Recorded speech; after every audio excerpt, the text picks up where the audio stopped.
Boogiepop Series, Volume 8, Boogiepop Countdown, Embryo Erosion, written by Kuhei Kadano. Strength is not about having power, nor is it about being exceptional, nor is it being large or possessing brute force, nor does it mean being rigid or not losing. Ultimately, strength has no bearing on any other thing. It is an independent concept in and of itself, and should you truly attempt to grasp it, you must be prepared to sacrifice all other things. Victory, glory, all of it. Kirima Seiichi, Isolation and Faith. It was a strange thing. Though the limbs of the corpse were long and thin like poles, the torso was plump and round, unnaturally so. At this sight, a man looked down. He was short, averaging about 160 km. His clothes were a pale purple color, and of a meticulous design that fit snugly to his body, like a school uniform or a Chinese silk dress. Such clothes suited him. He was thin and svelte, with relatively long limbs. The man's location had, at one point, been developed as a major amusement park on the outskirts of the city, but the plan had met with a hitch partway through. Now it lay abandoned, burdened with debts, scattered across various enterprises, among different prefectures and municipalities. There was no prospect of resuming development, and now it just lay there without purpose, just waiting for the day it would inevitably be torn down. And standing in a row of half-finished peculiar feats of architecture, there was a tower that rose conspicuously above the rest. There, at its summit, the man simply looked down in silence at the strange corpse. Ordinarily, you may think that he was a little too young to be called a man. His face was boyish and looked to be around 14 or 15. But there was something about him. The sharp look in his slightly slanted eyes was extremely cold, which gave an air about him where most would hesitate to call him a boy, regardless of his age. The sky was clear and blue. There was not a soul around him. The white clouds rolled on languidly. Given how serenely the man stood, it was the kind of scenery that might have looked like just another perfectly ordinary day, were it not for the incongruously placed corpse. Perhaps it implied that a death like this was just an everyday occurrence. So stupid! Eventually, the man in pale purple muttered at the corpse before him, his tone as calm as the sky above. For him, that implication might not have been too far off. He took out a long, thin object resembling a board or a rod out of his breast pocket and put it to his ear and mouth, akin to a cell phone. But unlike a phone, there was nothing that might resemble an antenna. Instead, there was a lens-shaped attachment, like a penlight, at one end pointing into the sky. Light extended out from it going somewhere unknown. "It's fortissimo," said the man in pale purple, speaking into his device which seemed to share the function of a phone as well. "The mission's accomplished. He's got zero chance of insubordination." "Why, here?" The boyish man who called himself Fortissimo first expressed something resembling anger. His face contorted as he spoke out in disgust. "Because the idiot's dead, goddammit! No, it wasn't me! You're the ones fucking killing yourselves!" Fortissimo fixed his glare on the corpse. "It was suicide! No reason to fight, and no reason for me to even be out here. One hell of a waste of time. What? The motive? The hell should I know? Probably stress or something," he roared, forcibly cutting off the connection on his side with a soldierly over. "Shit. Figured he might have at least put up a little fight. Damn you, getting my hopes up for nothing." With a sigh, he lightly kicked the corpse with the tip of his foot, and it rolled over. When Fortissimo caught sight of his profile, he realized something. The corpse was missing a right ear. The wound was exposed, as if it had been ripped right off.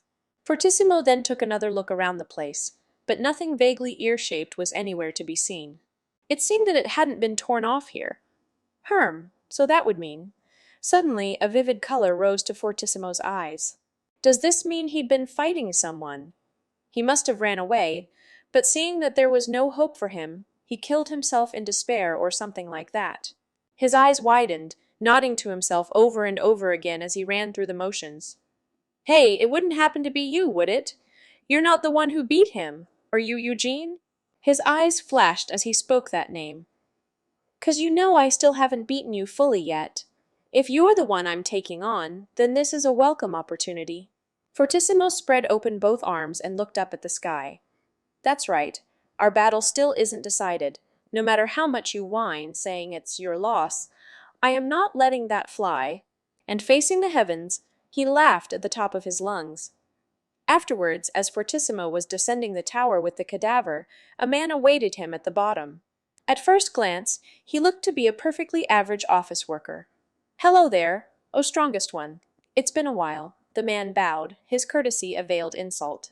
"Oh, it's you, Squeeze. What are you here for? This shouldn't be your area of jurisdiction. I'm in the middle of something here." Displeasure was painted on Fortissimo's face. "No, you've got another mission," said the man named Squeeze quietly. "Come on. I'm literally in the middle of finishing up a job this very moment." Fortissimo cast a sharp glare at Squeeze, but Squeeze seemed to barely even register it. "And that's why I came here. It's been dealt with," he said plainly. "Shit.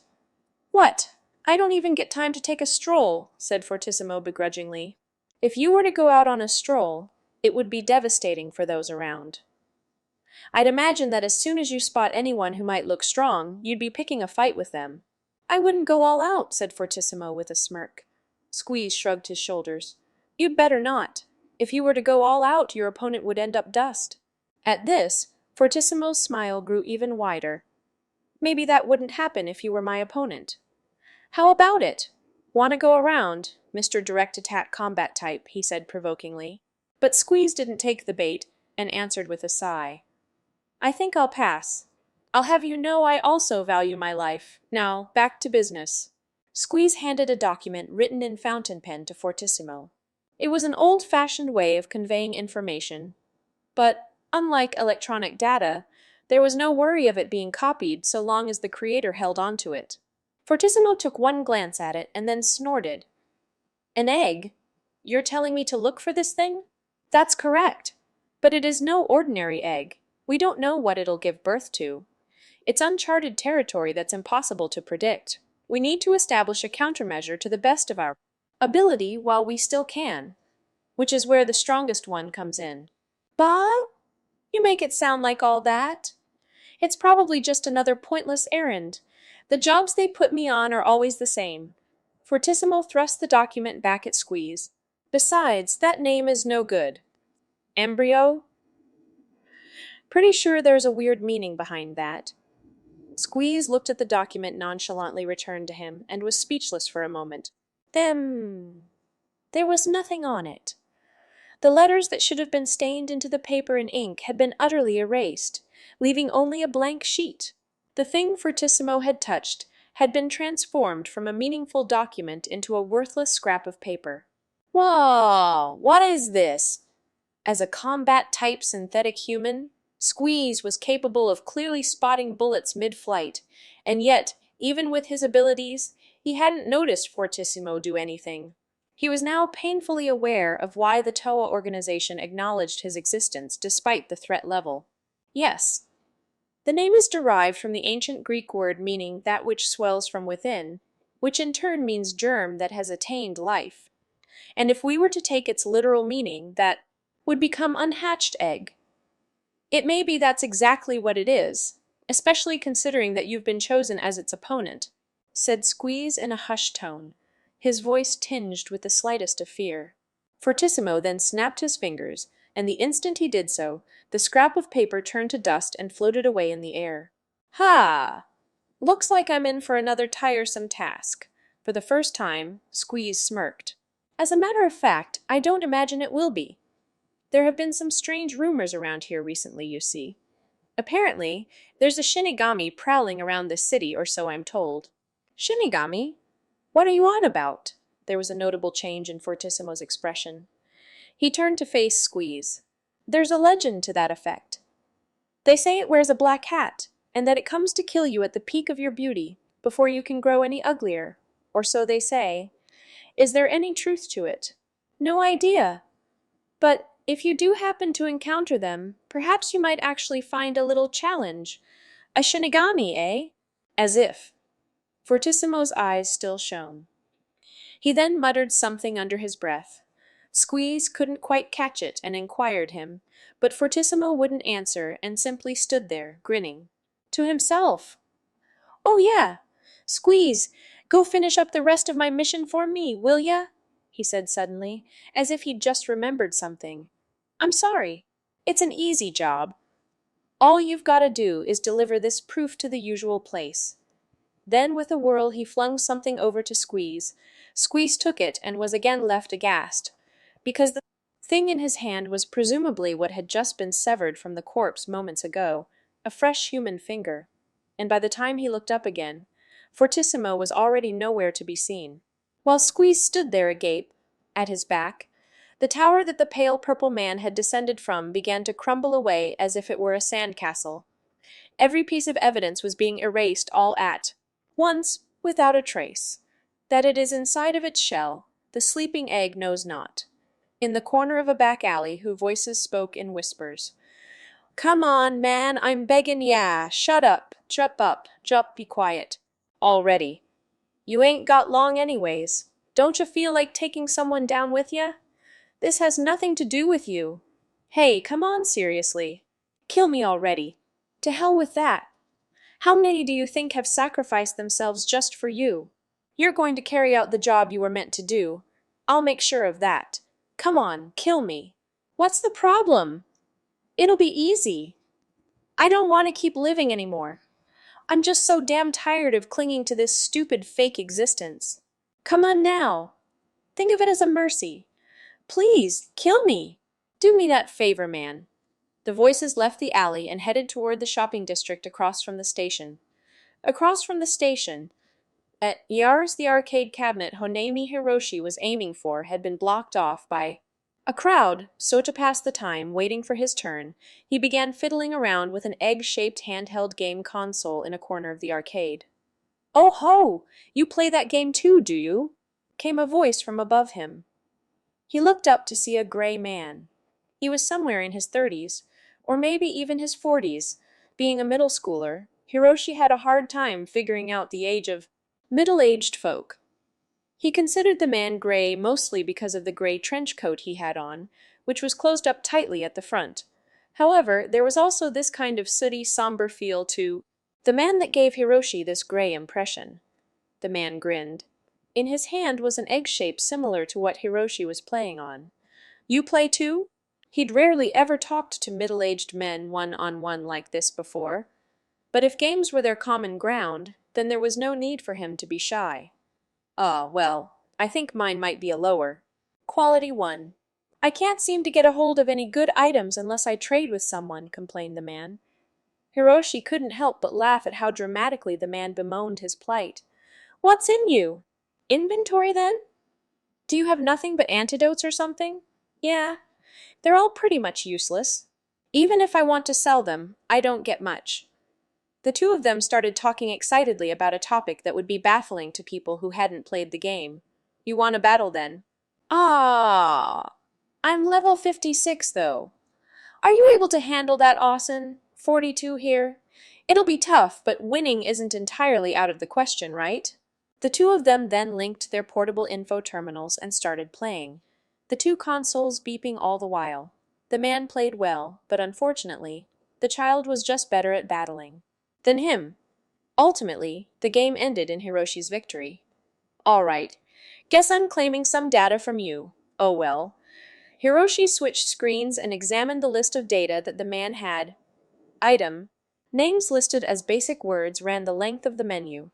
"You really do have nothing but antidotes," said Hiroshi, laughing at the display showing nothing but a poison. However, among them, he noticed that there was one name he'd never seen before and frowned. "Embryo, that was what the screen displayed. What's this Embryo one?" "Ah, I found that one recently." "I don't know what it is," said the gray man hurriedly. "Would you mind overlooking that one?" "No way. The PvP in this game is really cutthroat. You've got to save rare items to your system straight away. Best to keep all your bases covered." With a mocking smile, Hiroshi transferred the thing called Embryo to his own device. "Hoo boy, this didn't go well at all," said the man with a sigh. "You just need more training, Austin." The man laughed at this. I couldn't agree more. Well, don't worry, I'll research this item carefully. And make sure it's put to good use. I don't know. It might be a little out of your league. It has a habit of moving around pretty quickly after all. It's just in its nature. It sounded like he was being a sore loser, so Hiroshi snapped back. I can handle it better than you. That's so? Well, best of luck with it. His words were delivered in a strangely serious tone. Hiroshi felt something wasn't quite right, huh? And should it end up leaving your hands soon, I wish the very best of luck to those who will come to possess it in future. I really do, muttered the man to himself. Did he really take losing that bad? Hiroshi was doubtful, but suddenly perked up when he noticed his watch. Ah, it's this late already. Since both of his parents wouldn't be coming home today, he was meant to be meeting his older sister in town for a meal. See ya, Asen. Yeah. Goodbye, said the man as he casually waved at Hiroshi. And then he just stood like that in the corridor. A few minutes later, someone trying to get to the toilet lightly brushed his shoulder. Excuse me. The next moment, the man's upper body twisted round. Then, from the middle of his torso came a crack, like a withered tree, and, with his lower half still standing, the upper half faced straight down. What? The passerby leapt away from the man in fright. The man's gray coat had been hoisted up, revealing what was inside. And inside, there was nothing. The place between his upper and lower body, where his midsection should have been, was empty. His top and bottom were connected, just barely, by his spine, one teetering atop the other like a balancing toy. The man's body fell apart, and the blood, which for some reason hadn't been gushing out of his wound until now, slowly began to spread out across the floor. The corpse lying completely still made it clear that he was very much dead. And yet, despite having his entire midsection removed, he'd been moving for quite some time beforehand. When exactly had he died, or rather been killed? The answer wasn't one that anybody in the arcade could hope to imagine. Still. High school girl Honami Akiko was walking through town with Takashiro Toru, her co-worker from the convenience store she worked at part-time. They were walking home together because their shifts just so happened to end at the same time. You've got a nice body, don't you, Takashiro-san? Huh? Ah, well, I guess so, yeah. Standing at 190 kg, Toru was tall. He weighed 75 kg, which was slim for his stature, but he didn't look it thanks to his developed back and shoulder muscles, which gave volume to his upper body. He was 16 years old, but didn't go to school. From a social standpoint, he'd be a so-called freeter. Did you used to do basketball or something? Asked Akiko with an eager expression. She'd been interested in this big guy for a while now.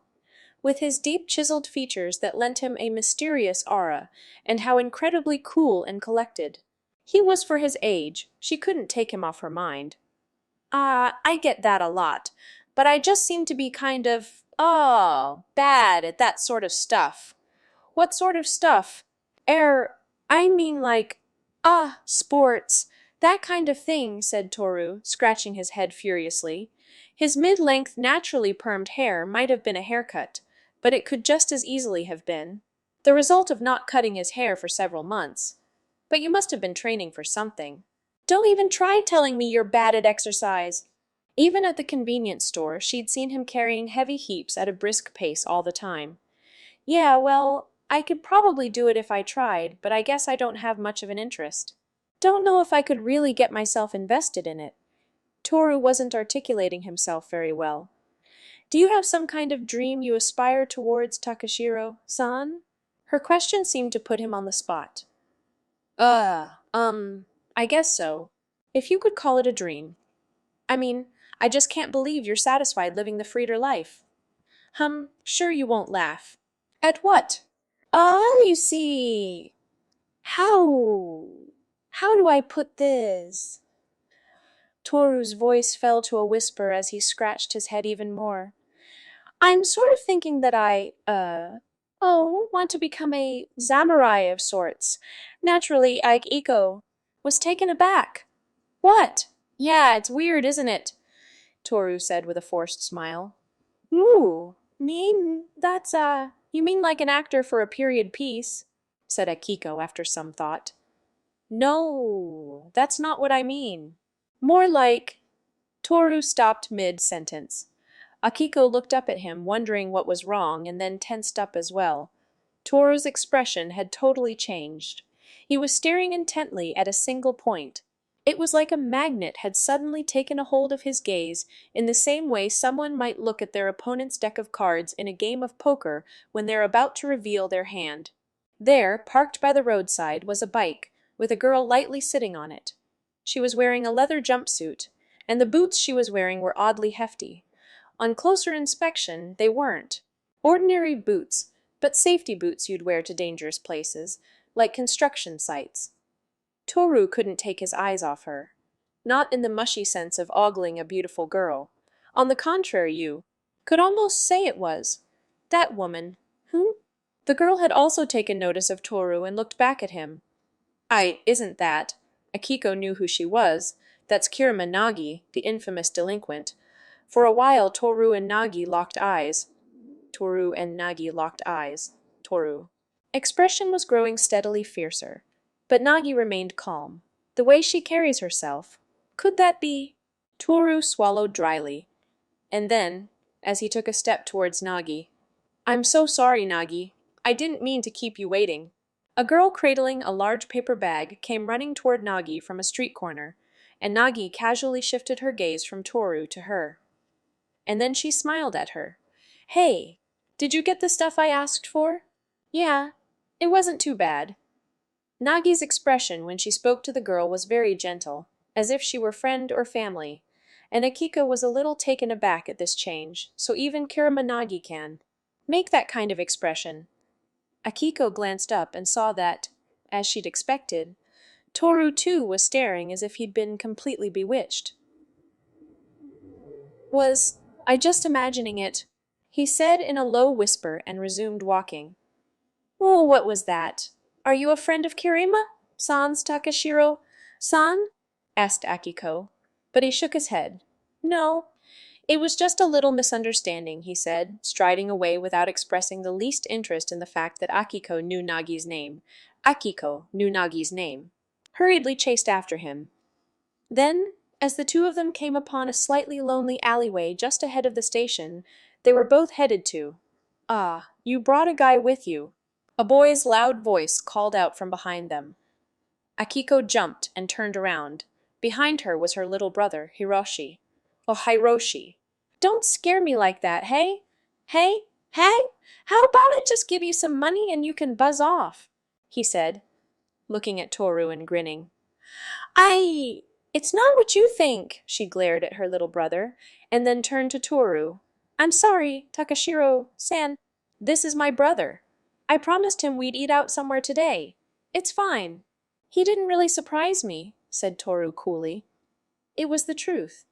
He'd heard the footsteps of someone running into the alley, trailing the two of them. Although he'd been stealthy about it, Toru could tell that he wasn't being especially cautious. From that, Toru had deduced that it must have been a relative or someone on good terms with Akiko. So what's the plan, Ani-san? Are you gonna chat up my sister? If you're into her, I can always back off, said Hiroshi, laughing. Hiroshi! Akiko raised her voice, turning red. Oh, no. Sorry, but I think your sister has just as much of a right to choose. I doubt a vagabond like me here would qualify, Toru said offhandedly. Oh, yeah, you think? Yeah? I'm afraid I don't even attend school properly, he stated openly. Hiroshi peered at Akiko's face. She looked a little hurt. Then Hiroshi asked in place of his sister, But you don't seem like a bad type, right? Hiroshi, would you shut up already? It's rude to Takashiro-san.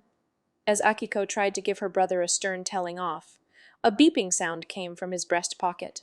Ah, it's feeding time. Hold on a sec. Hiroshi took out a small, white, egg-shaped handheld game console from his pocket. The bonus minigame for the one he was playing at home was synced with his watch, configured so that it would update over time. The character would speak up when it leveled up or when it was hungry and demand actions from him like feeding. but Hiroshi looked at the small LCD screen and gasped in surprise. The chibi plushie, like character that had been showing up until now, was gone, leaving only the word embryo in small letters at the center of the screen. And from the small internal speaker, a strange voice leaked out. "Kill me." Toru thought he heard a low male voice.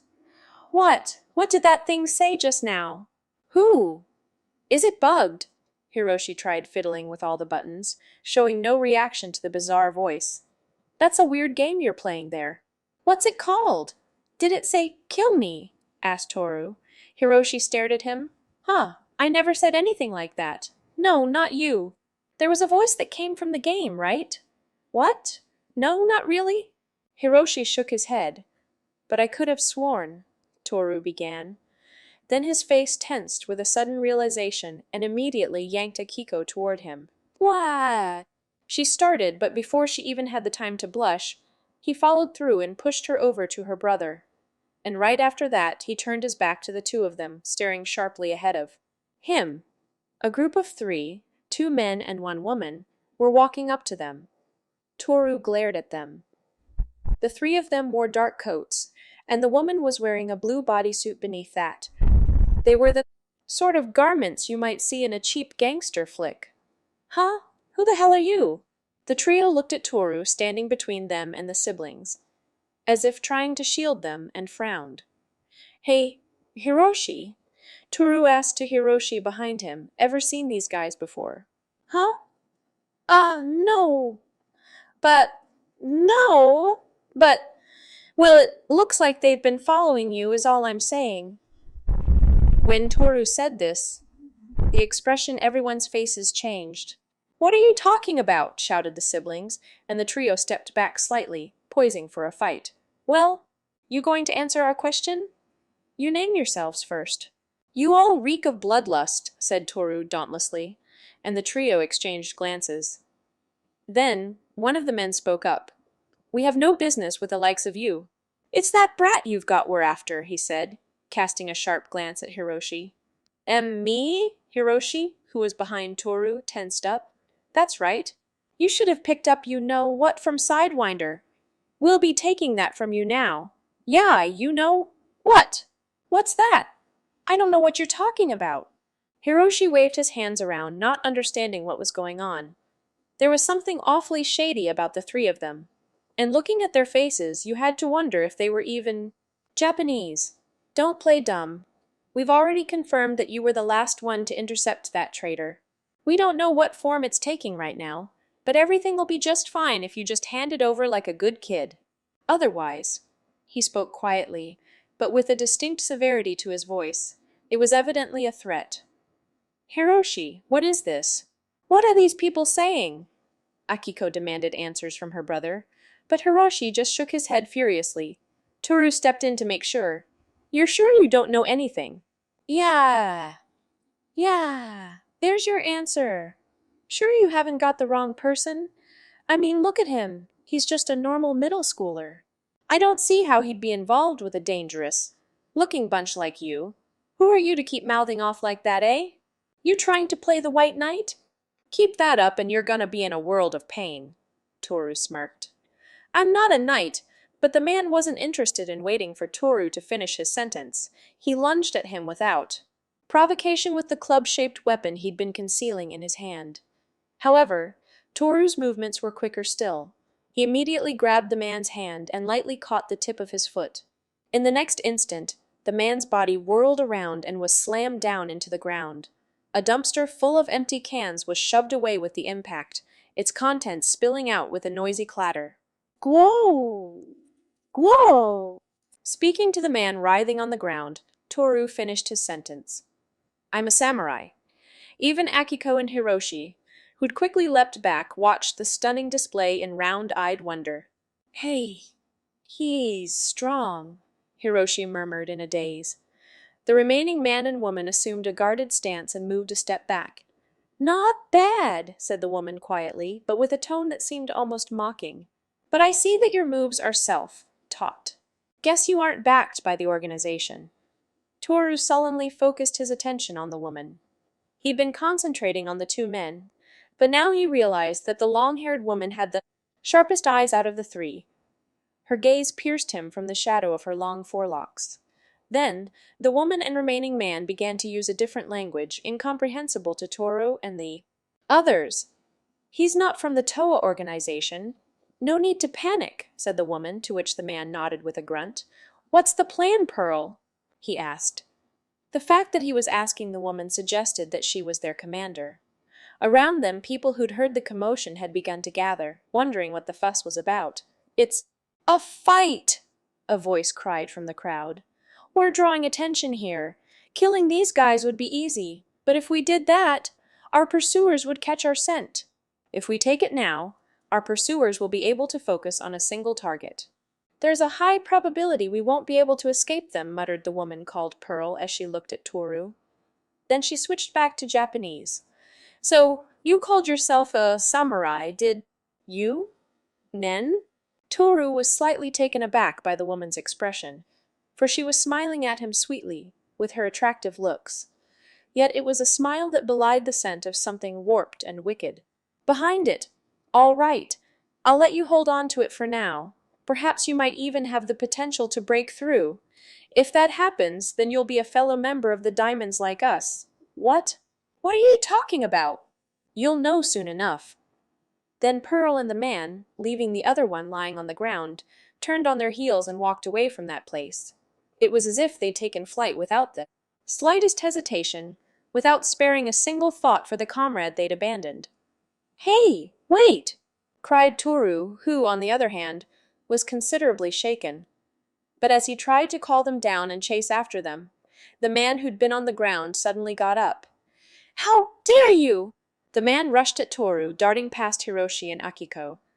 He moved strangely, having apparently sprained his foot. "Now you've really done it." Toru spun around, his brow furrowed. Shaky as he was, the man was holding a gun, and its barrel was pointed directly at Toru. "How dare you humiliate me like this?" His eyes were bloodshot. He seemed to be in a frenzy thanks to his comrades abandoning him. "Resorting to guns, are we?" said Toru, preserving an air of calm. Then he casually lowered his gaze and noticed something. "Hey, Hiroshi, looks like you dropped something in the commotion," he said, and stooped down to pick up the egg-shaped portable device lying on the ground.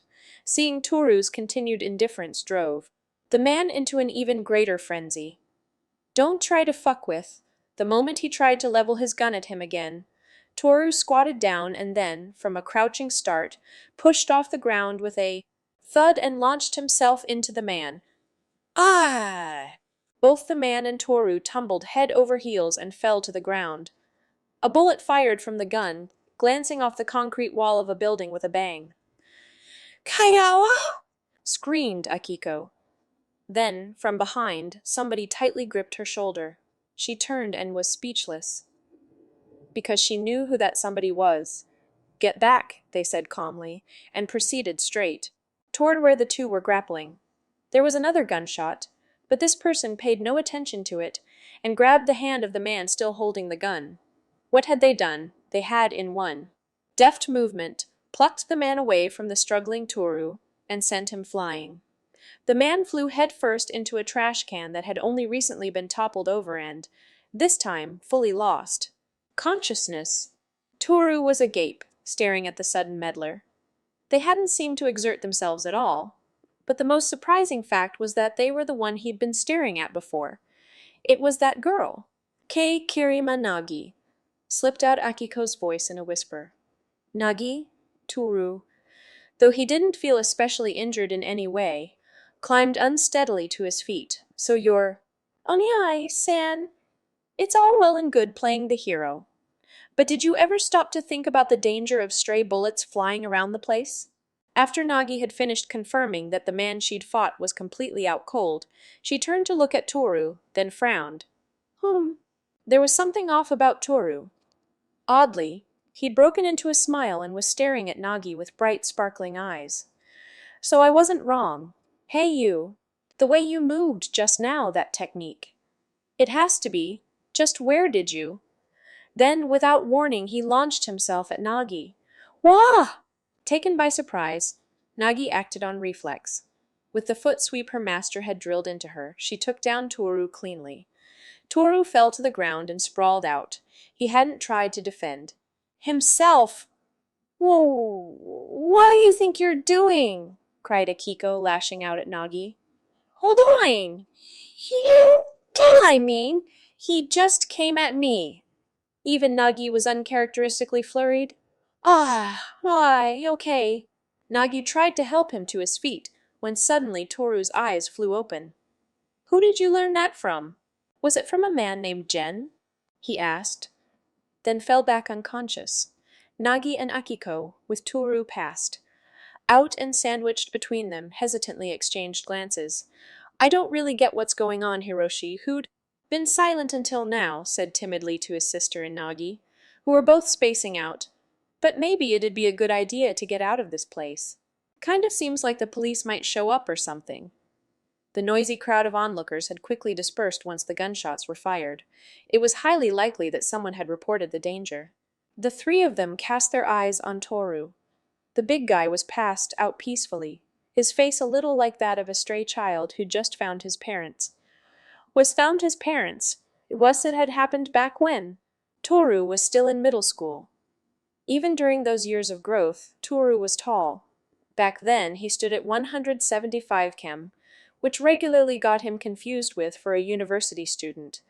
The middle school he attended wasn't especially reputable by any stretch. And, though he hadn't made a conscious attempt to behave or dress like one, Toru soon found himself falling into the role of a kind of old-fashioned bodyguard to some school thugs. Then, one day, he snapped.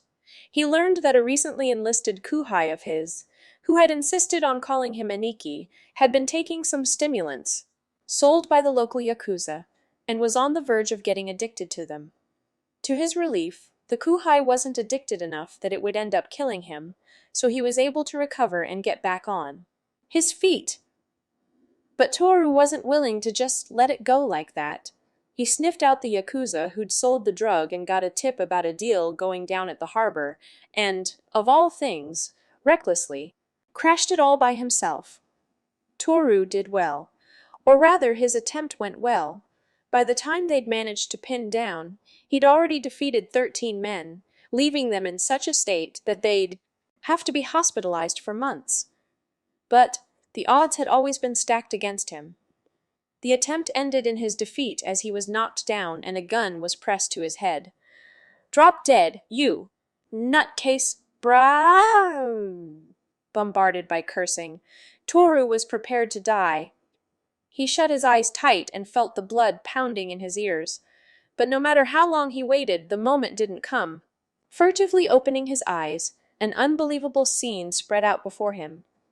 A single, middle-aged man of middling height and build, who didn't seem very strong at all, was leaping around the place as if he were dancing. In his hands was what seemed to be some kind of long pole. It was like watching magic. Though he didn't seem to be exerting much strength, the man was blowing away the dozens of yakuza in the room one after another with just his pole, and those he felled did not get back up. Even when his opponents rushed at him with guns, the bullets just never seemed to hit their mark. That was when Toru became aware of the fact that guns were powerless so long as they didn't hit their mark. Once they'd all been taken care of, the middle-aged man walked leisurely up to the fallen. "Toru, you've got skills," said the man, nodding in admiration. "Impressive for someone of your age. But one piece of advice for you.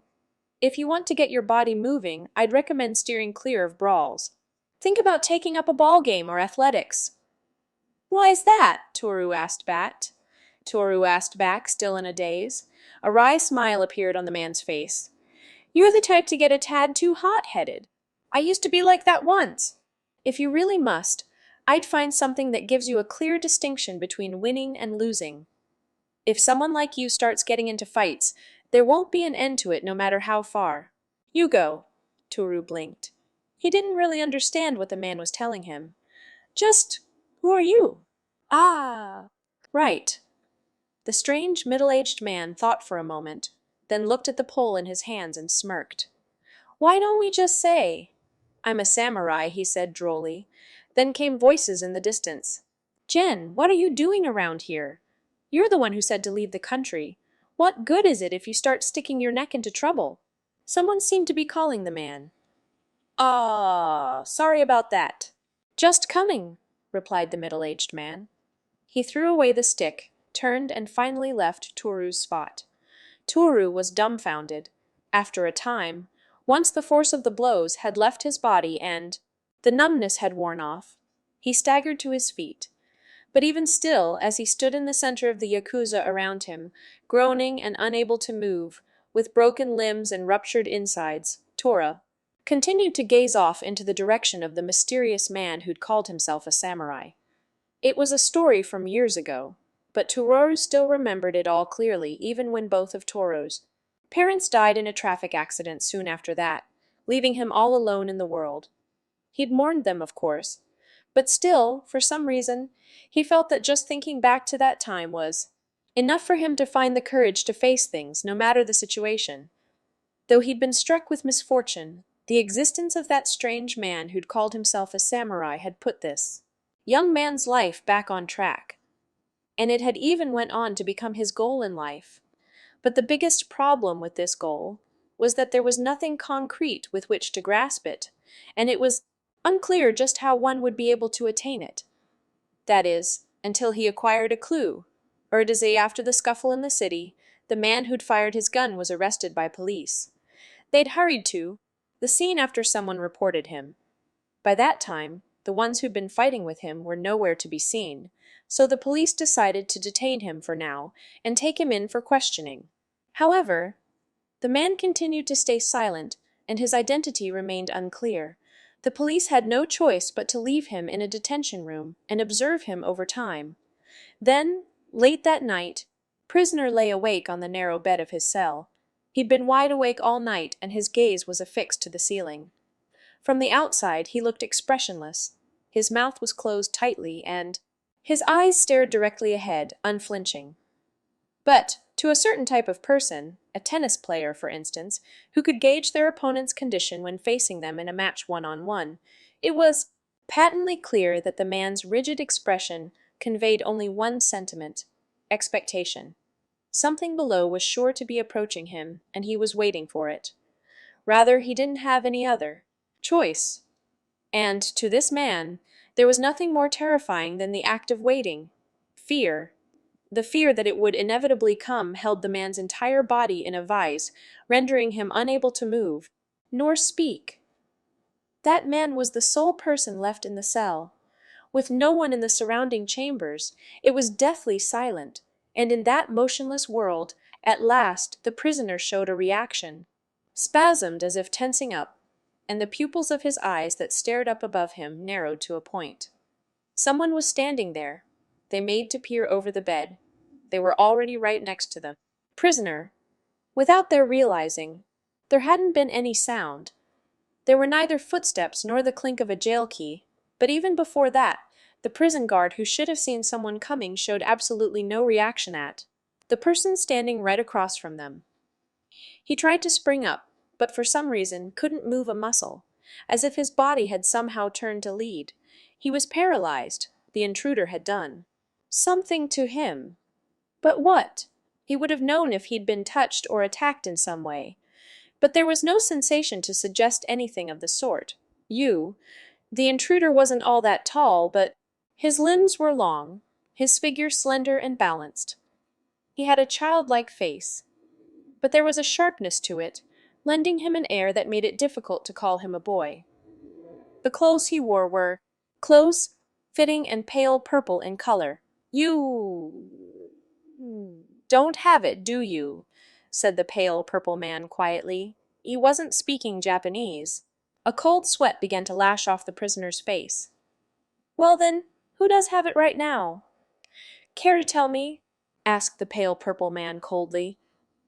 "Ooh, ooh, whoo! Who's got the Embryo?" That warrior sidewinder was pretty formidable. He got away from me even after I'd dealt him a fatal blow, and he should have entrusted it to someone. So, who was it? Then, the pale purple man smirked.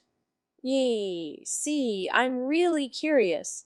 If such a great warrior in his final moments staked his life on someone to protect that thing, I'd love to know what sort of person they'd be. And personally, I'd love to know whether they'd be someone worth fighting. Ooh, Deep, don't tell me, said the prisoner, his voice trembling.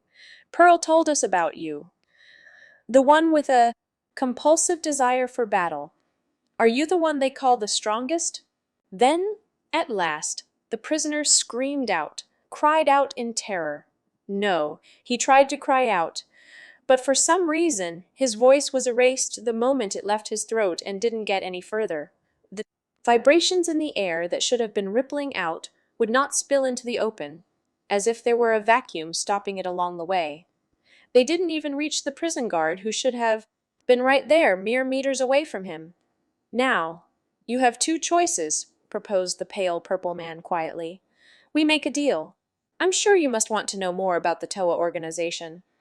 I'll tell you everything I know about them, so long as you tell me what you know in exchange. That's the first option. The prisoner was trembling violently, and upon this the man layered his gentle voice. And the other option is where you don't speak, and I torture you. But I don't enjoy doing that. I'm not a fan of toying with the weak, you see. So, if possible, that's something I want to avoid. He let out a sigh. So, what's it gonna be? The prisoner immediately began blurting out everything he knew just as soon as the pale purple man had finished. He spoke of the boy who'd last contacted Sidewinder, and about his sister, and about his sister, and the large man. But he wasn't able to talk about the girl, Kirimanagi, who'd actually knocked him unconscious. He'd been taken by surprise, so he hadn't even realized he'd been knocked out. I see. Man nodded. A kid, his sister, and a man presumed to be her lover. Then he turned back to the prisoner. Woo, you helped me out big time.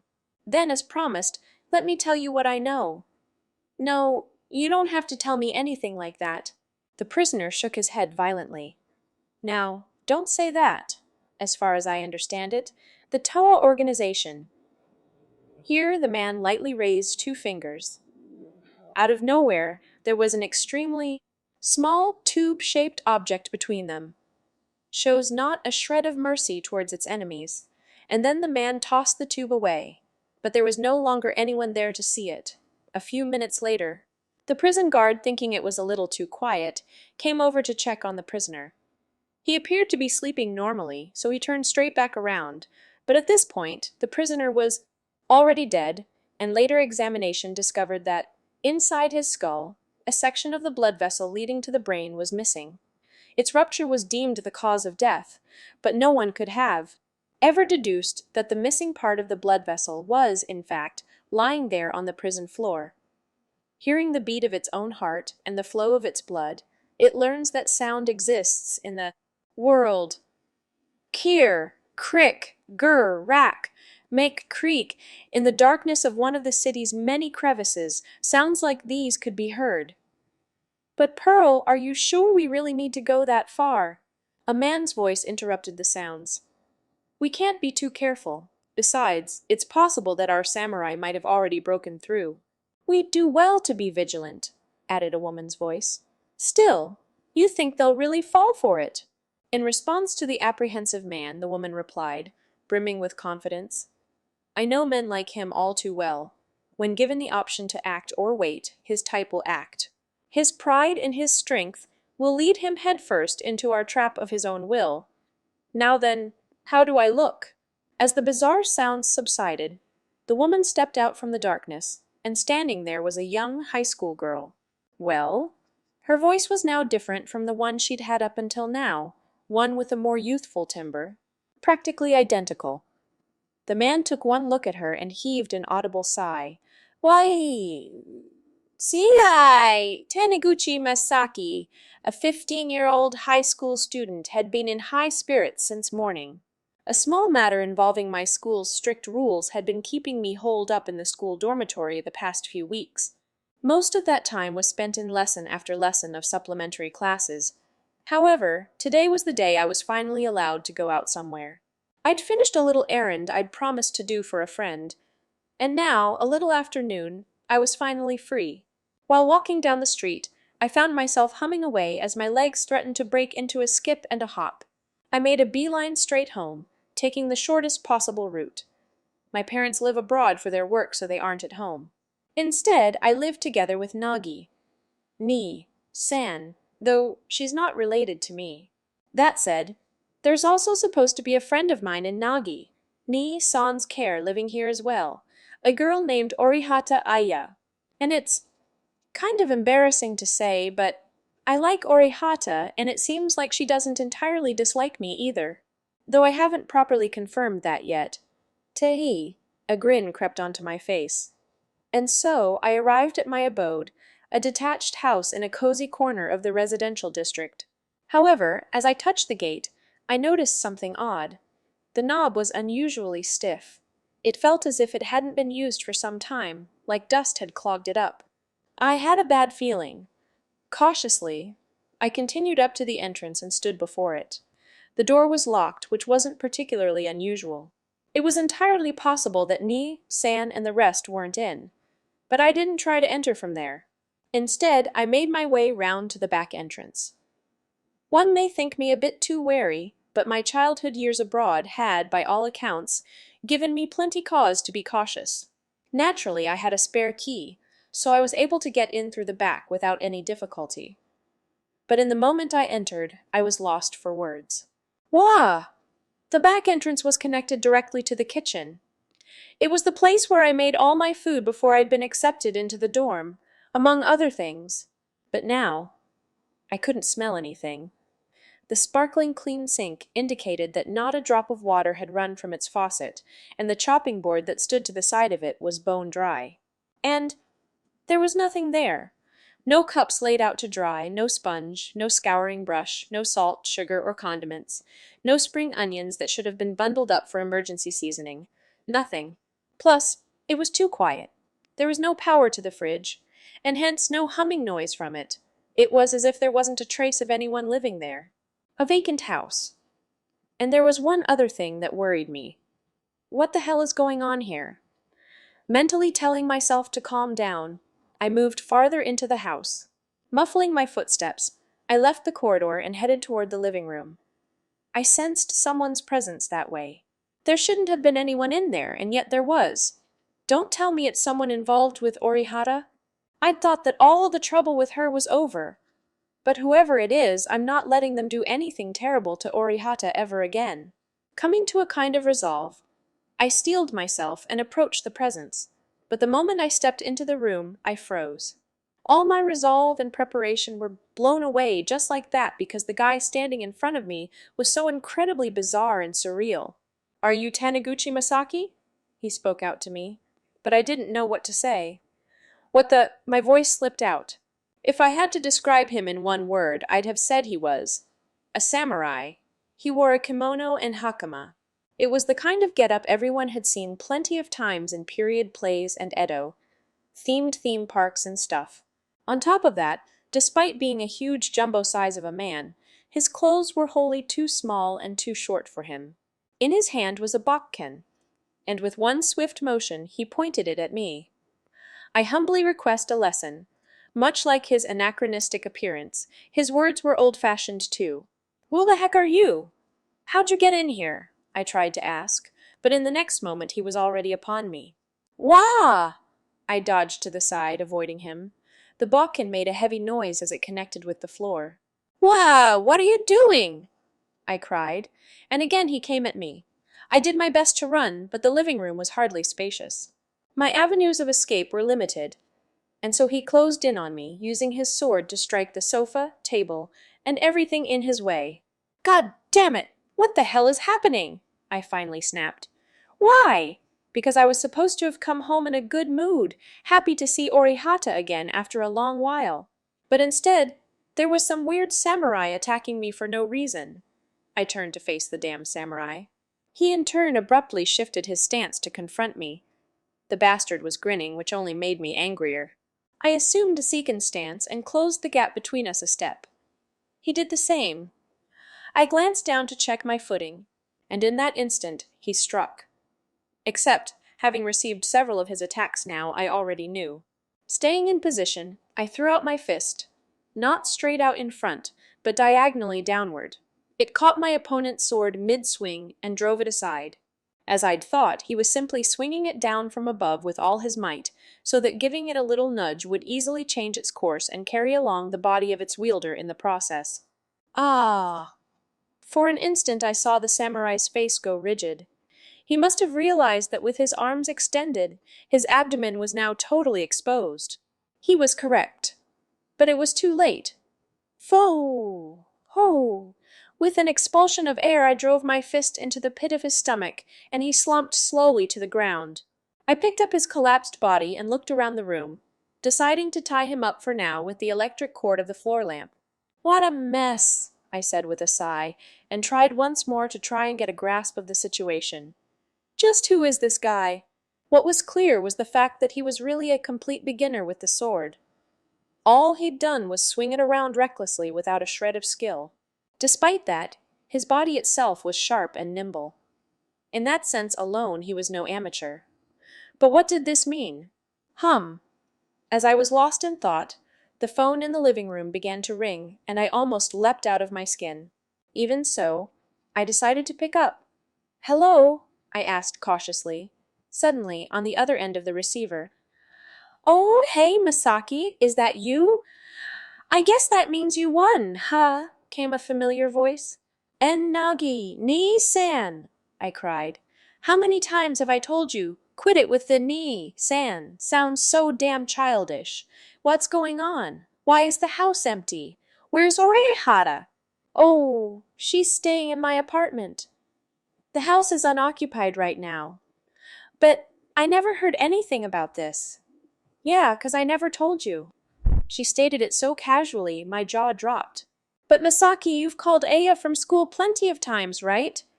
She still never mentioned it to you, huh? Anyway, that's about the size of it." "What are you talking about?" I felt despondent. Oriata wasn't the kind of person to chat about things from her side. She must have thought that San was always telling me these things. That's why she wouldn't have told me. At least, that's what I'd like to believe. By the way, what happened to Takashiro-san? Takashiro-san? Takashiro? What? You mean the weird samurai guy? Yeah, that's him. You haven't killed him, I hope, said Nagi, casually throwing out an outrageous question. You know this guy, Nagi, I said, raising my voice. Nah, I don't know much about him, just. Seems like he really admired Sakakibara sensei, so I figured I should introduce him to you, with you being his #1 student and all. Sakakibara sensei was my master. He taught me some stuff like karate and self-defense techniques while I was abroad. He was also a friend of Ni-san's. I introduce. The guy just launched himself at me for Christ's sake. Nah, that's just 'cause I told him he should try taking you on, she said off-handedly. Gob-smacked, I spoke with trembling words. So, then, are you telling me all this is your fault? She nodded with a succinct yeah.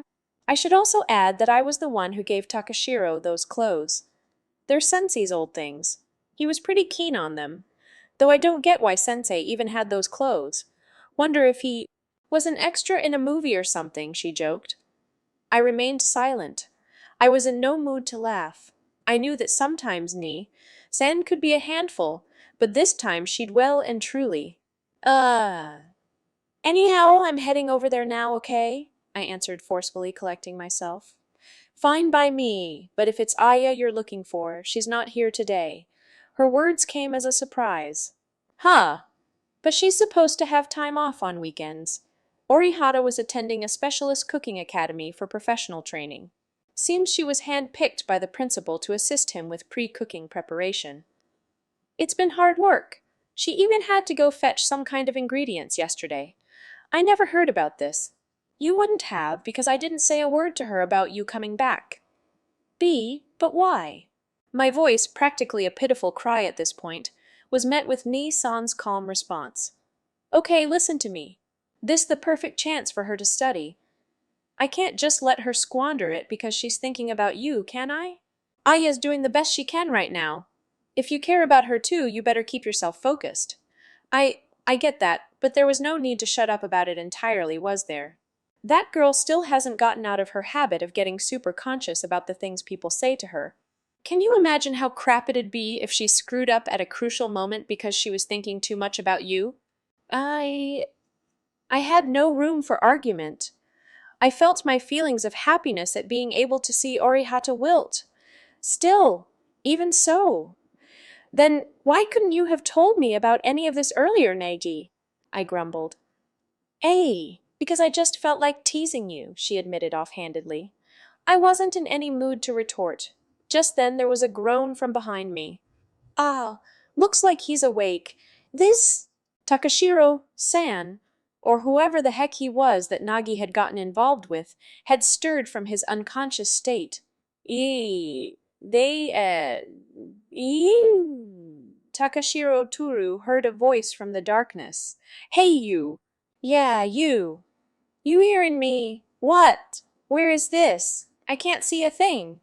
Hey, who cares about that? You can hear my voice, can't you, buddy? What is this?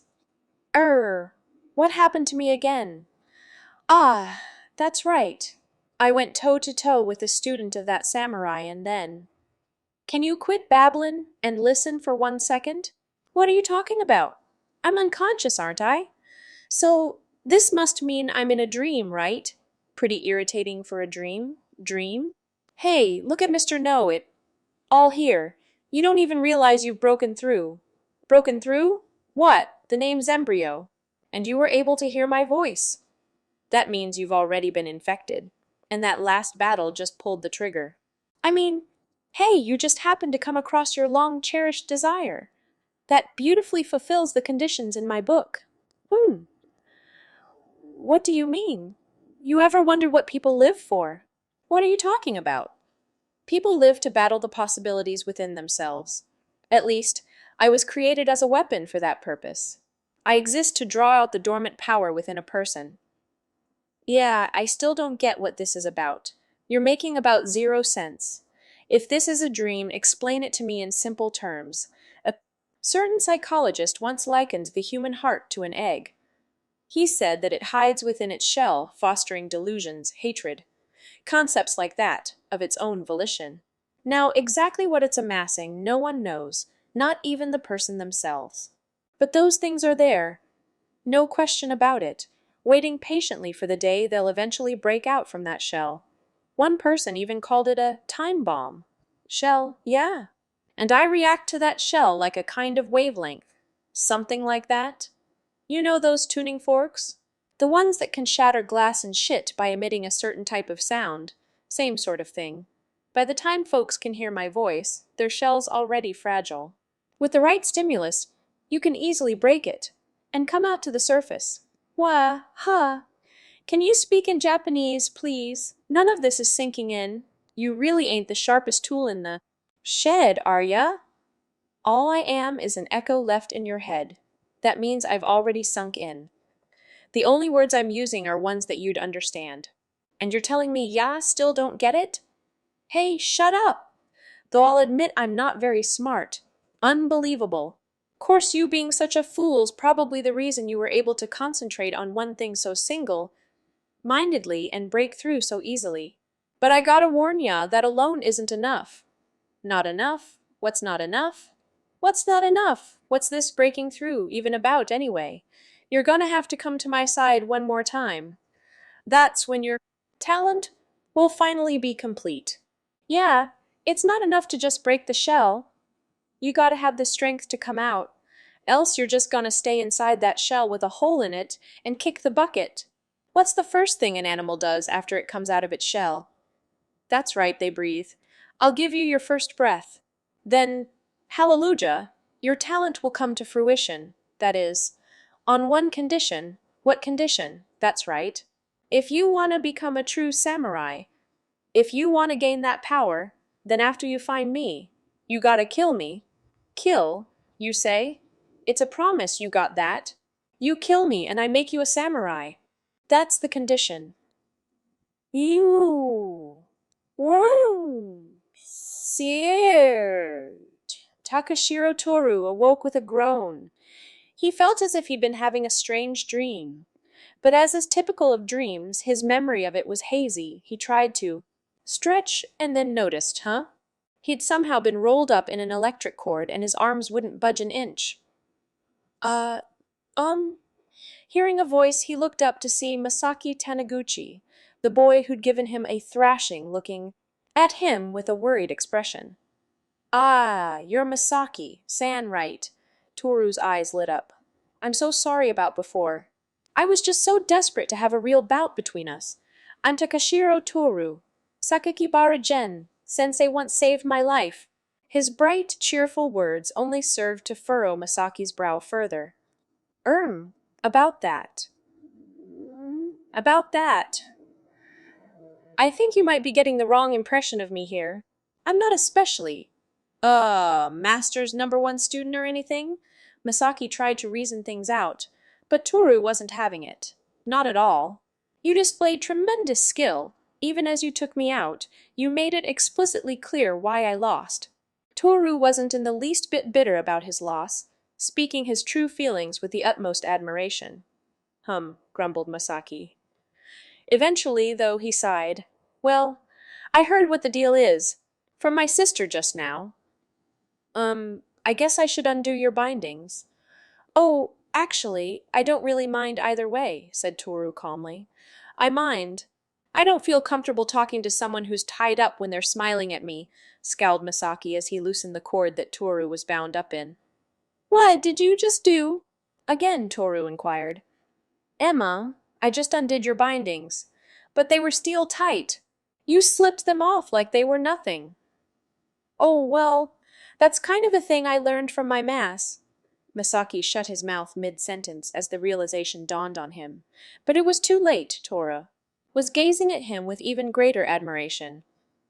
Though Masaki was bemused, deep down he admired the guy. Master sure is popular in strange places. Even though when he was with me, all he did was fool around. Before he realized he was smirking. What is it? Toru inquired, eyeing him suspiciously. Oh, nothing. Anyway, what was it you wanted to ask me? If it's something I know, I guess I can tell you about Master. Masaki's mood had improved somewhere along the way.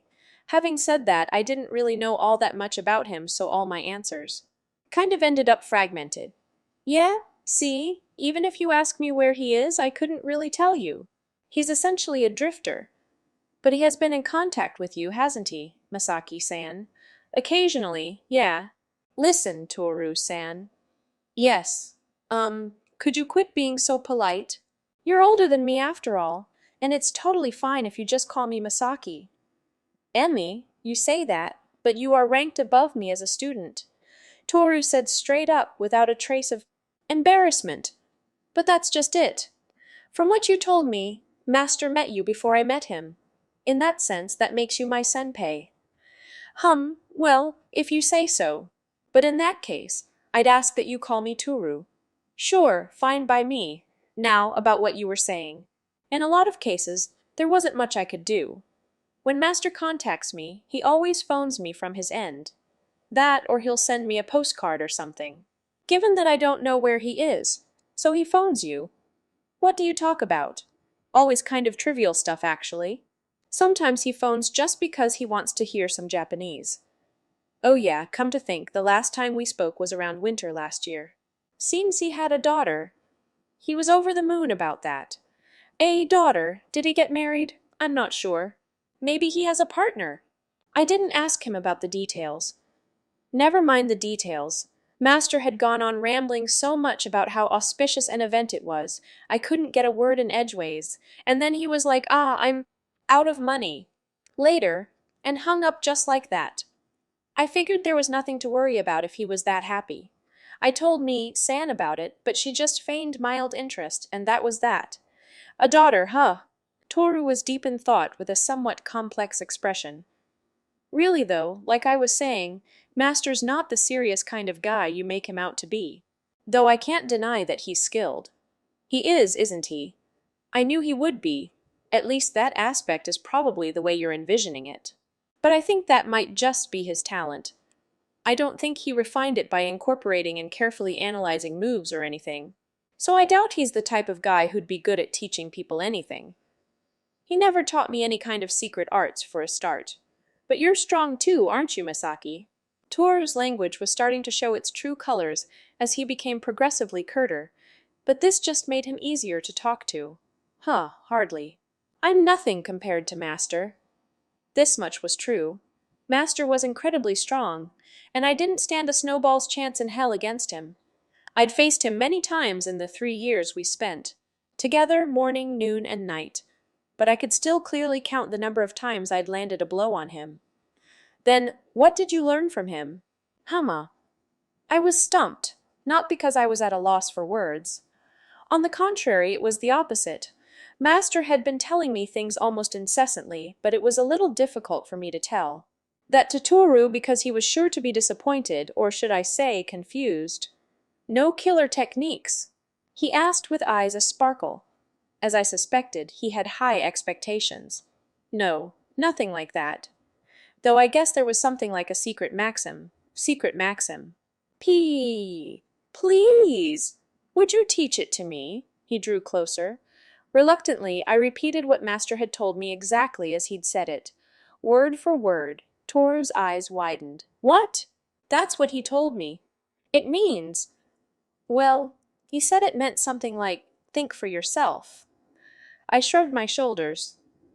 Toru just sat there with mouth agape. That's just how it is with Master. He's actually an intellectual who's released a number of books. He always tells me profound stuff like that. Books? Again his eyes lit up. Well, it was co-authored with Nagi's. Late father. The name Sakakibara Gen doesn't come up, though. I never knew there was something like that. You don't happen to have it, do you? Not to hand, I'm afraid. If the house hadn't been vacant, it would have been in me, son's room, though. Is it being sold in bookshops? I wouldn't even be able to tell you what kind of book to look for. Toru stood up. Ho! Where are you? Tanagi-san's. Let's head back right now. No sooner had he said that than he dashed off, still decked out like a samurai. Hold on a second. Hurriedly, I chased after him, finding myself somehow unable to let him run off as he pleased. It checks her parents hadn't come back yet, so Akiko Hanami was off in her own world, standing in the kitchen, diner of the apartment that was her home. On the table before her lay her little brother's portable gaming device. Toru had left it with her after what had happened. The numbers on its clock feature were keeping the time on the tiny screen. She was staring vacantly at it. The data entered onto it yesterday hadn't been transferred onto the main game console because she hadn't given it back to her brother yet. With everything that happened that day, he'd forgotten all about it, and so the small trinket was still in the same state it had been in. What's up, Nii-chan? Asked her little brother Hiroshi, who was watching TV in the living room. But she didn't answer, still staring at the little egg-shaped device. Hey, Nii-chan! Shut up. I can hear you just fine. It's nothing, said Akiko huffily. Hey, Nii-chan, who'd you think that Kirima girl was? How should I know? To be honest, I was a little scared of her. She a friend of yours? I just told you, I don't know her. She's not exactly a friend. The sister was openly expressing her displeasure. The brother sighed and went back to watching TV. A soccer match was lazily going on.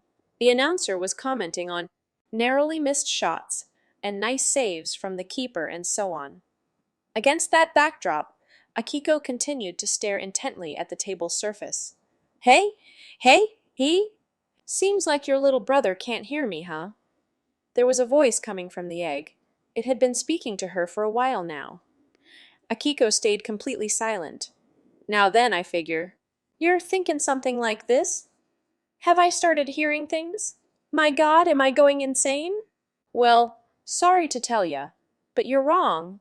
This is happening. 'Cause our two wavelengths have matched up. You've only got a little more to go. Just a tiny eel bit more. Just a teensy push and you could make it somehow. I can break that shell for you. But on one condition, you've got to help me out and kill me. I'm so damn tired of existing already. She'd first started hearing the voice just before she and her brother had been attacked by the mystery trio. Please, kill me, Akiko was sure that was what it said. After the incident, she'd spent her time up until now unable to get her thoughts in order. But now, hey. She grabbed the portable device, which was still talking at her, put the attached chain around her neck and pushing it inside her blouse, stood up from the table. She had indeed been listening carefully. It wasn't just her who'd heard the voice back then. She was sure Takashiro Toru had said there was a voice that came from the game. Maybe if she were with him, with Toru, then they could puzzle out this bizarre situation together. Huh? Are you going somewhere? Asked Hiroshi, to which she curtly replied work. What? Then what about tonight's dinner? I don't know. Just go eat whatever you want. Wait, really? Can I go get pizza? Sure, go wild, she said, hastily ending the conversation, and left the apartment. Well, that was kinda weird. Hiroshi tilted his head at his sister's behavior, but just then a voice from the TV shouted, "Ghoul!" And he quickly turned to focus on that. And, after he'd engrossed himself in the match for a while, there echoed a metallic clink from the window that opened onto the veranda. He recalled his mother telling him that cats pooped a lot in the plant pots on the veranda and stood up. Hey, stupid cat, he began, swinging the window open hard. Before him stood a man wearing an electronics company uniform. Wah! Hiroshi shrunk back immediately. Titch, said the man, clicking under his breath. Then, the next moment, he suddenly thrust out what looked to be a metal bar aimed at Hiroshi. It buried itself square in the pit of his stomach and sent him flying. Wah! Hiroshi rolled across the floor, upturning the living room table and TV. His whole body felt numb, and he couldn't move. Slowly, the man in worker's clothes entered the room and proceeded to look around, then did the same for the other rooms before eventually returning to the immobile Hiroshi. Where's your sister? Who the hell are you? He answered, his voice hoarse and unable to project. I said, where is your sister? The man took Hiroshi's hand and lightly twisted one of his fingers. It was such a slight motion, yet it sent excruciating pain through Hiroshi's whole body. He'd never heard of such torment. This was the work of a professional. Though he wore worker's clothes, they were merely a disguise, and, in truth, he wasn't from anything even remotely like an electronics company. What's going on around here? First yesterday, now this? Then mid-thought it hit him. Was this guy associated with the people from last night? Your sister must have left during the few seconds I took to come down here from the roof. But you're still here. That would suggest that this was a coincidence and that you weren't especially planning to escape. So, Embryo must still be here. Again, the man leveled his metal bar at Hiroshi and pressed it hard into his side. It wasn't a huge amount of force, but Hiroshi experienced a dull, heavy pain, like taking a direct hit to the side from a baseball. The man had to be hitting pressure point on his internal organs. Now you're going to speak. What has Embryo possessed? What form has it assumed? And where would it be? Ooh. He didn't have a clue what the man was talking about, and nor could he endure the pain he was being subjected to. Hiroshi was, at any rate, confused. You realize that if you don't answer, you're going to end up dead. If that's how this is going to go, then so be it. Your sister's bound to come back eventually. All I'd need to do is torture her as well. Hiroshi's eyes, clouded with confusion, focused at once. What had he said? He was planning on killing Ni-chan, too. Just as the man began to frown at how the boy had suddenly and fiercely glared. Back at him, from within the house rang the cheerful ping-pong of the intercom. A visitor? The man assumed a guarded stance. The intercom rung again, this time multiple times. Ping-pong, ping-pong, ping-pong. Excuse me, got a delivery here, came the sound of a young man's voice. But the man, of course, didn't respond. Hiroshi wanted to call out, but he couldn't do it. The man was constricting his windpipe. I said you've got a delivery. Here. Hello? Nobody at home? The person on the other side of the door sounded frustrated. The man smirked. Yeah, no one here, he whispered under his breath, just as Hiroshi's face was contorting with agony. God damn it, don't lie to me, said a sharp voice in stark contrast. And then the door, as if it hadn't been locked up in the slightest, opened completely normally, just as any door might do. What? The man's eyes widened. Didn't your mother ever tell you that it's not good to lie? The person on the other side of the door said quietly. It was a boy. And yet somehow there was an air of something that would make you think twice about calling him a boy, something menacing about him that suggested a grown man. He was wearing pale purple clothes that fit tightly to his body, and he had his hands in his pockets. But in that case, how had he been able to open the door that should have been locked until now? Who the hell are? Even as the man spoke, this person marched his way into the room. The man pulled out a gun fitted with a silencer and, without any hesitation, aimed it at him and fired, but he simply kept walking without even bothering to dodge. Several bullets that should have been fired at him had somehow vanished before they got to him. Huh, went the man, unable to understand what was happening, and when the guy who'd boldly walked in casually swiped his hand to the side, the man's head separated from his body and flew across the room. There wasn't a single drop of blood, but of course, his death was instantaneous. Hiroshi, still lying on the floor, could only flap his lips in a daze at the events that had unfolded. Just what the hell had happened? Just when some kind of unknown assailant had barged in uninvited a moment ago, now a different guy had shown up for no apparent reason, and Hiroshi turned his eyes to the man's body lying on the ground. His neck wound was smooth, like clay cut with wire. He'd simply crumpled with a thud and, of course, lain there motionless. The bay tomb sound he'd heard from the opposite direction was likely the sound of the flying head falling to the floor. What the hell is going on around here? None of the events had set in as real for him yet. The words behead that man and stick his head on a pike randomly came to mind. Hey there, said the pale purple man, turning to Hiroshi with a radiant smile. You've had a rough time of it, huh? You're Hanami Hiroshi, as I recall. Ah, my bad. It's only manners to introduce yourself before you ask someone else's name, right? I'm Lee Maisaka, but you can call me Lee. Or if you'd like, you could even call me by my nickname, Fortissimo. I guess that one's harder for you to use, though, huh? For someone in his mid-teens, his way of speaking was uncharacteristically mature. Lee, I'd come here to warn you that you were in danger, but it looks like I was just a moment too late. I'm really sorry about that. The one who'd called himself Lee Maisaka put a hand on his chest and lightly bowed. Though his features were Asian, his manners and mien were rarely something you'd see in a Japanese person. Danger, he began, and then Hiroshi suddenly realized. That's right. If I was attacked, then my sister. Oh, where's your sister? Outside, asked Lee softly.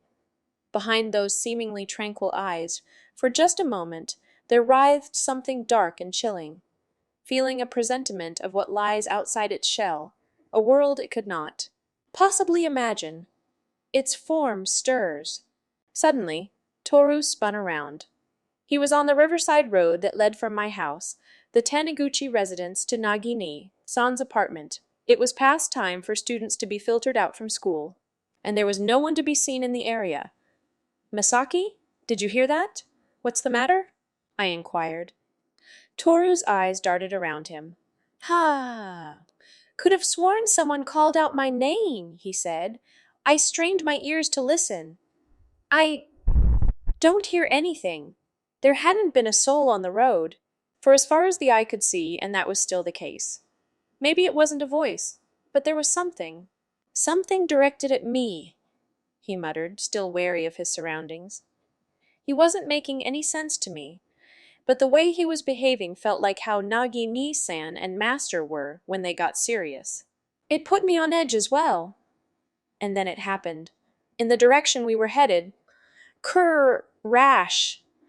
A loud noise echoed, as if something had been violently crushed.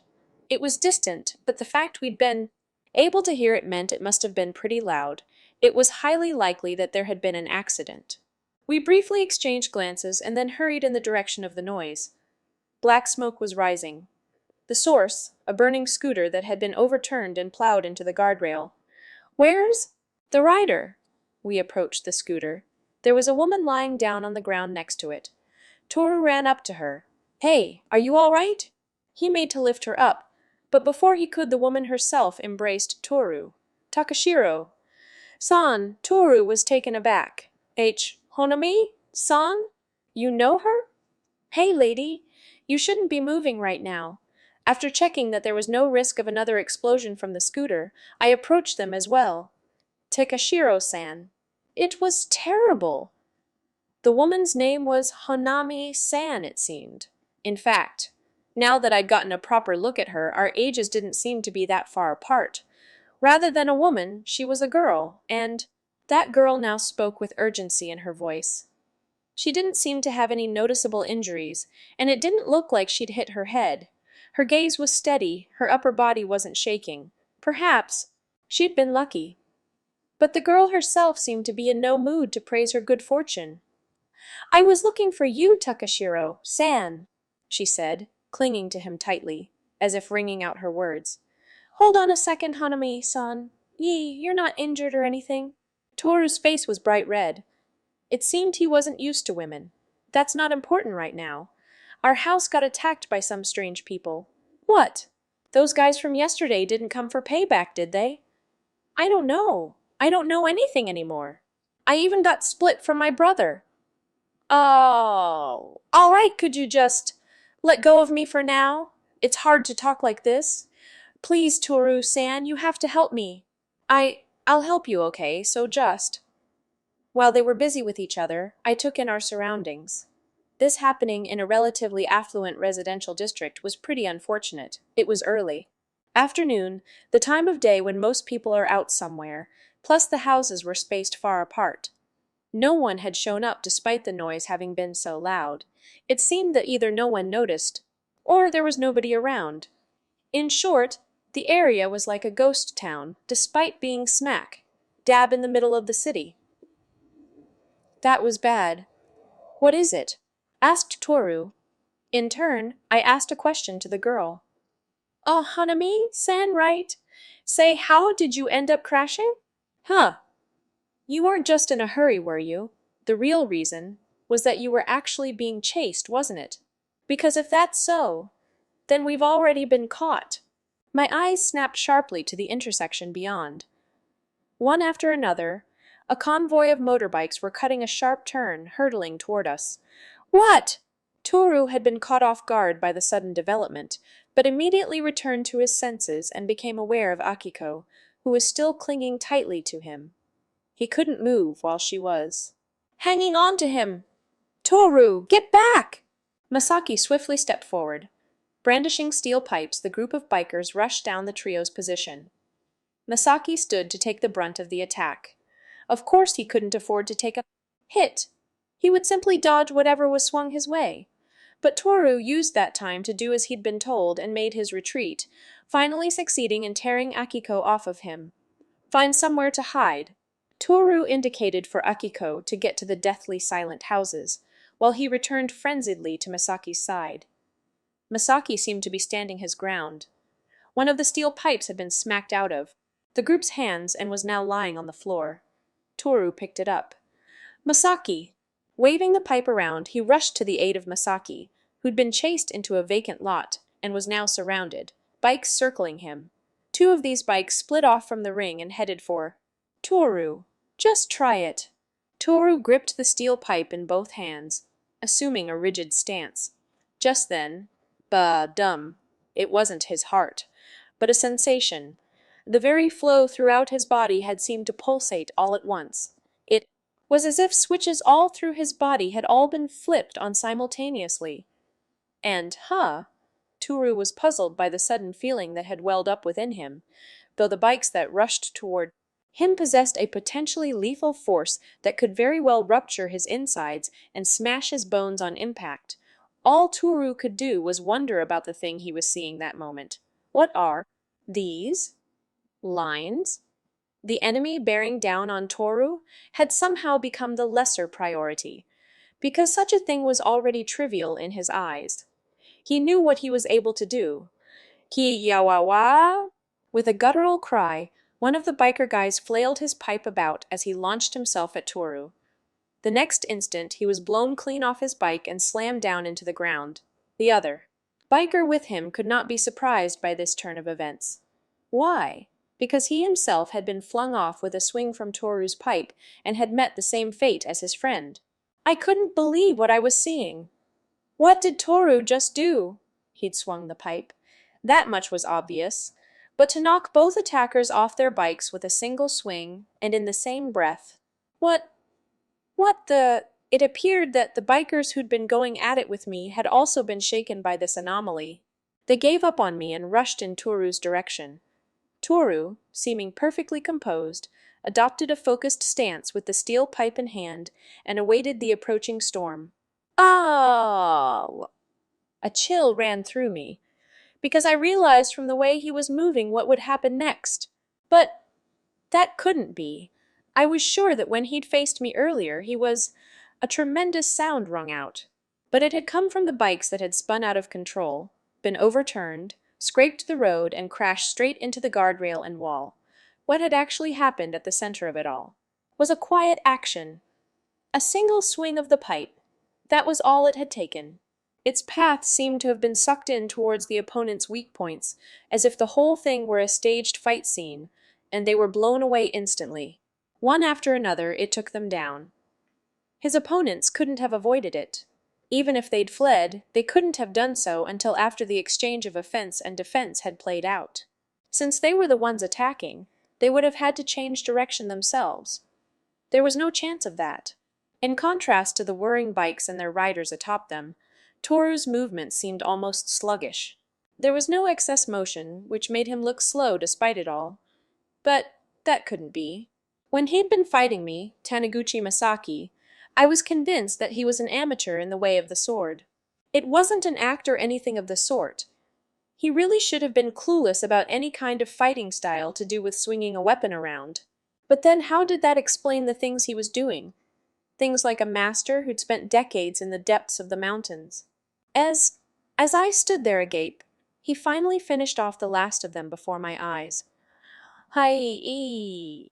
His back to the mayhem, he tried in desperation to distance himself from the place, but it seemed that his leg was fractured, and he could only crawl, clutching frantically at the ground with his hands. He was the man Toru had blown away at the very start. His helmet had come off, exposing the youthful face underneath.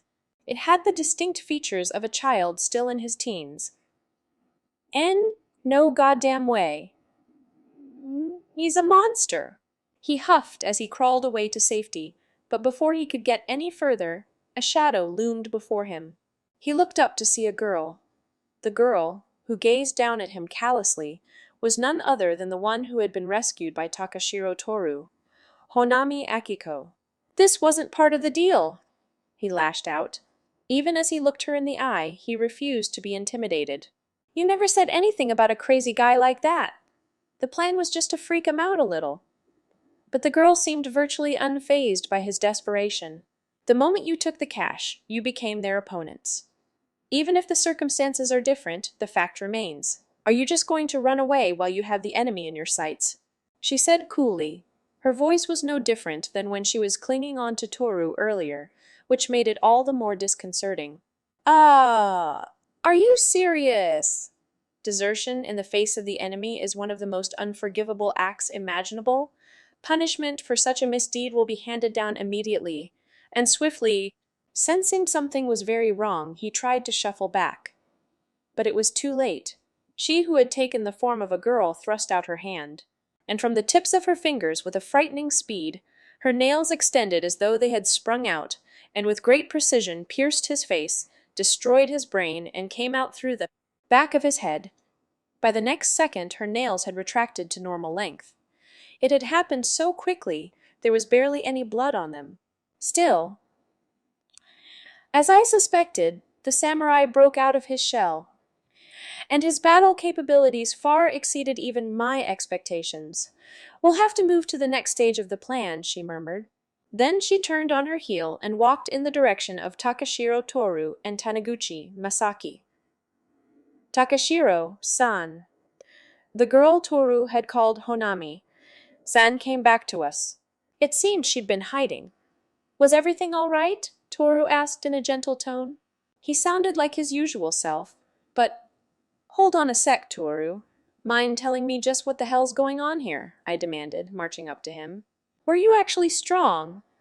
Or was there some kind of reason for that? Toru looked puzzled by the question. You know, I don't really get it myself.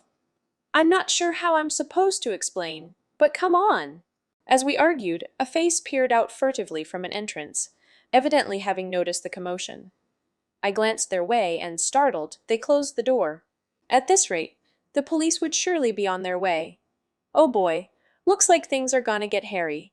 Confused as I was, I decided I should start off by calling Nagini-san to tell her about the incident and took out my cell phone. But try as I might, I couldn't get through to anyone. That's weird. Is it broken?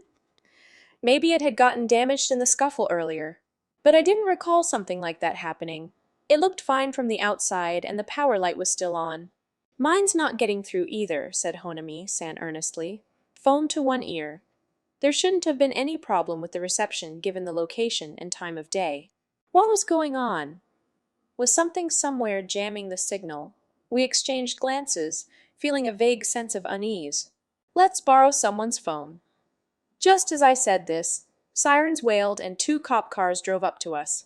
4 police officers got out and readied their guns. That's a pretty sudden response for Japanese cops, I thought. Freeze! Throw down your weapons and put your hands in the air. The 3 of us obediently raised our hands into the air. Toru dropped the steel pipe he was holding. Listen, officer, I tried to explain, but they made no attempt to listen to us. 3 of them came up and grabbed hold of us, twisting our arms. I'd expected them to put us in handcuffs, but perhaps that wasn't the sort of thing they'd do unwarranted. A fight, was it? Looks like you made quite a spectacle, kids. Judging by all those folks wiped out, I'm guessing it wasn't just you guys, eh? Where did the rest of them go? So they asked, but the fact was that Toru had floored them all by himself, so without any way to answer we could only stay quiet. They apparently took this as a sign of defiance and wrenched our arms even more tightly. Well, whatever. We'll wring it out to you one way or another. Come. Shoving me forward roughly, the officer called over to his lone colleague by the patrol cars. Hey, get in touch with the station. Call an ambulance too. Let's detain the guys on the ground. It appeared their first priority was taking care of the bikers. Sure, all right, I thought. It looked like that would be the end of this mess for now.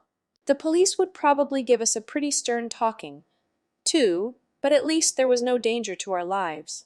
Though, how come it's always me who gets into situations like this so easily? Just the other day I had to skip school for over a week because of an incident I'd gotten myself involved in, and just when I thought it'd all been taken care of, and I was free to live my life, this happens. If the school got wind of this, I wonder if they'd force me to stay holed up in the dorm till graduation. Now that's a depressing thought. If I could just see Orihata even once before that happens. Then, just as I was thinking these carefree thoughts, bang!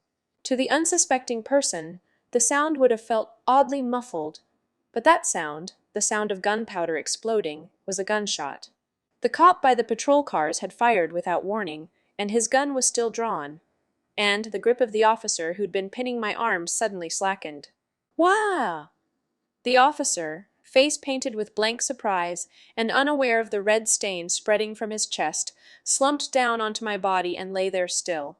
There wasn't enough time for the remaining 2 officers to grasp what had just happened. The shooter followed up without a moment's hesitation and pulled the trigger 2 more times in succession. Gah! Blood gushed out from both their backs, each having taken a hit through the chest, and they collapsed. I immediately ducked down, and that was the thing that saved my life. Because the guy who'd taken down the 3 cops had been aiming for me next. The awful sound of the bullet narrowly scraping my head whistled past.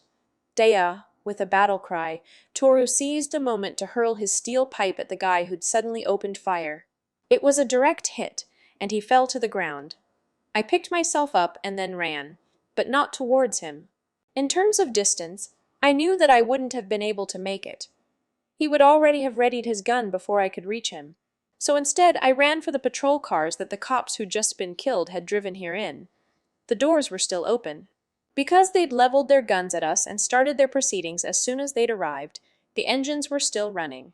I dove straight in, stepped on the accelerator, and turned the steering wheel. The mystery shooter had no choice but to dodge out of the way of the oncoming vehicle. I used this time to spin the wheel again, making for Toru and Honami. "San, get in," I yelled. Toru, having already figured out my plan, leapt into the back seat with Honami-san in his arms. The shooter regained his balance and fired on us again. A terrible cracking sound ran through the bulletproof glass, but it did its job and didn't break. "We're getting out to here!" I floored the pedal as hard as I could, and finally closing the door amidst a hail of bullets from the back, we left the scene. The officer who'd mercilessly shot his colleagues to death gazed in the direction of the patrol car driving away with hollow eyes. When he realized that he wouldn't be able to catch up to them, he was instantly compelled to proceed to the next order stenciled into his head by the hypnosis of sorts that he'd been subjected to.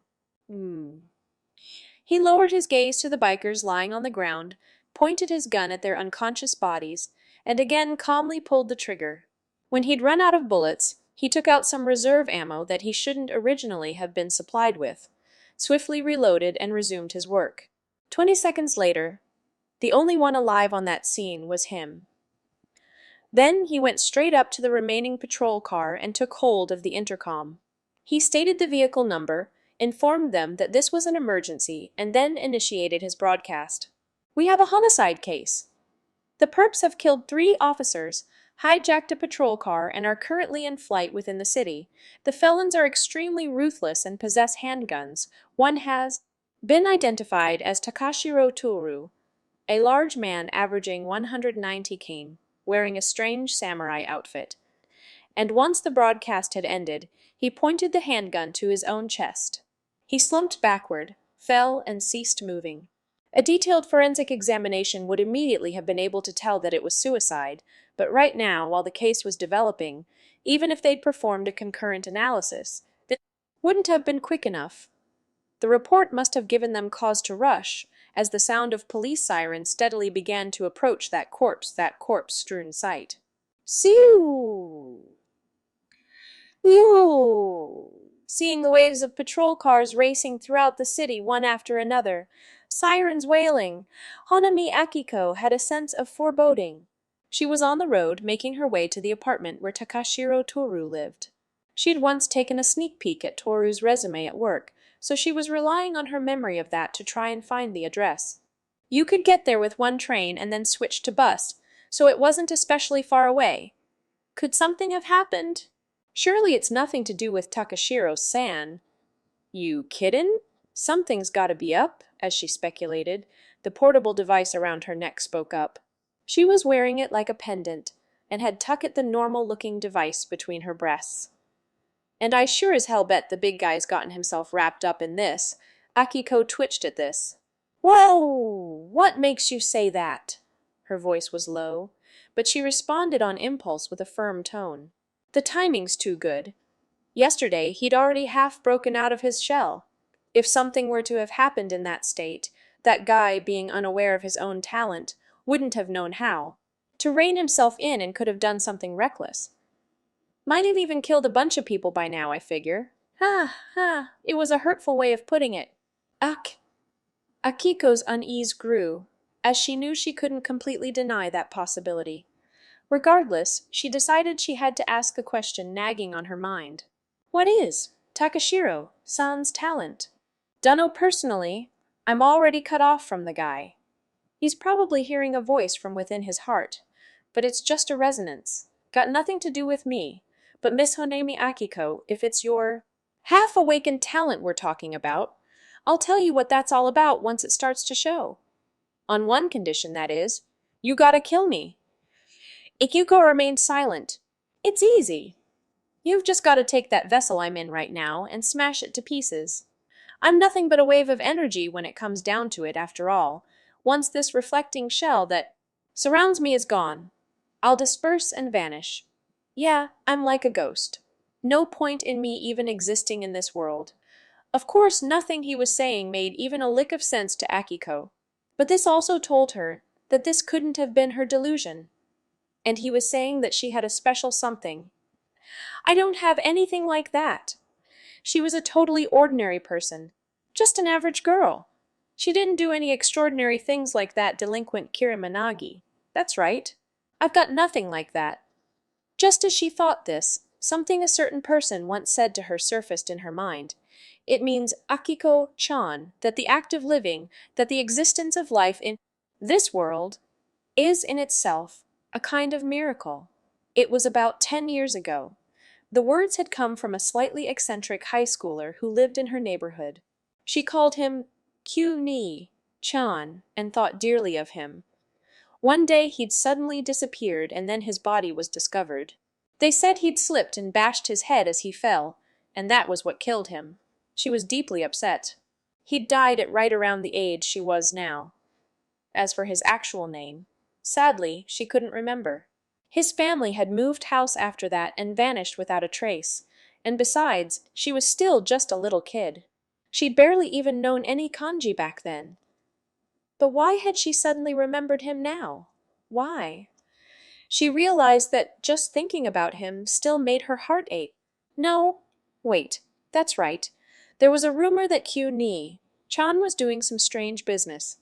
Akiko was on the verge of remembering as she walked down the road to Toru's apartment. Then her legs froze stiff. Surrounding the apartment were numerous police officers. What is this? Seems a little too well-timed to be a coincidence, eh? Hey? Ha ha ha ha! Again with the mocking. But there was no time for her to be angry about it. At a parked squad car, a police officer was communicating with someone over the radio. Yeah, we've suppressed the suspect's room, but he hasn't fled here. We'll continue surveillance. That was a snippet of what she'd heard. Suspect? It couldn't be that. Toru actually had killed someone and was being hunted by the police? Cautiously, she approached the apartment, but there were cops all over the place, so if she was going to slip by them, the only option would be through the narrow gaps between the houses that could barely even be called paths. Ugh, that's some risky stuff you're up to. Hey, it's pretty much guaranteed by now that the guy did something. So how about we quit doing stuff that'll get us caught? Could you just shut up for a second? She snapped. Then, right next to where she was standing, there was a dull thud. When she turned to look, she almost screamed. With the land packed tightly in the closely knit neighborhood, the gaps between the houses had to be narrow. For that reason, the electricity poles were arranged in such a way that they seemed to conceal the space between the walls. Fencing off just this area were square walls to keep things out, and the source of the sound was in just such a spot, which couldn't be seen from the alleyway simply by peeking in. There a boy lay, and he was drenched in blood. There a boy lay, and he was drenched in blood. Sumaruki-sanpei was 15 years old. He'd been having the most terrible spate of bad luck recently. Thinking back, perhaps it had started around February this year, ever since he witnessed that strange thing. He'd come to the big department store in front of the station, Twin City. But alas, that day was the one day of the month when they were closed. It was windy that day. One of the curtains on. The roof for keeping the wind out of the exhibition hall had come off, and he could see it billowing in the wind from below. Naturally, he was fuming. Of all days, why did it just so happen to have been that day? He couldn't help but feel that he'd been dealt a great injustice, and was deeply exasperated by it. And then, from the roof that he was looking up at, he glimpsed a leaping shadow. Sanpei was astonished. Is that a suicide? He thought that it might be. But the next instant, the shadow that had leapt off suddenly changed direction and returned to where it came from, as if it were being hoisted up by invisible threads. Huh? What's going on? And then, reflected in his wide eyes was yet another curious sight. A mysterious silhouette wearing a pipe-like black hat, and wrapped in a similarly colored cape, seemingly human and yet inhuman, popped into view where the sheer walls of the building cleanly demarcated the dusk sky. Their gaze darted in various directions as if searching for something. Then, in the next moment, they had withdrawn. Though standing in a position where one would normally have their heart in their mouth, there was not a fragment of indecision in their movement. You might even say it was like a phantom floating there. No, from the way they appeared, it might have been more fitting to call them a Shinigami, double. What the hell was that? Perhaps the figure he'd just seen jump out into the open for a split second was a soul that Shinigami was taking away to heaven. The sight had even made him dream up dumb thoughts like that. If he had been a girl, he would have immediately thought of the subject of the bizarre rumor that's widely known among only female students in these parts. It's said that it kills those when their body and soul are most beautiful to prevent them from becoming uglier. With a black hat and wrapped in a black cloak. They say its name is Boogiepop. I.e. He became scared and made a run for it, because a creeping sense of dread had inescapably begun to rise within him. This was the beginning of his misfortune. He'd been getting into more fights with his parents, with whom he wasn't on the best of terms to start with, snapping at even the most trivial thing. He would hit his mother and get beaten up by his father, and eventually, on the spur of the moment, he blurted out, "Screw this! I'm getting out to this goddamn house!" And he really did fly out of the house. As he wandered around outside without going to school, the 20,000 yen he'd had on him had run out just like that. Sanpei was at his wit's end. He couldn't go back home after all that, but he didn't have any close friends who'd let him stay over or be willing to lend him money. God fucking damn it! Becoming desperate, he turned his mind to theft. He'd happened to notice that the window to the room of a second-floor apartment had been carelessly left unlocked and half open, so he clambered over the railing and snuck in through it. He could tell from the silence inside that its owner was absent. And yet the moment he'd entered the room, a shrill noise came from beyond. Eh? It was the sound of cop car sirens.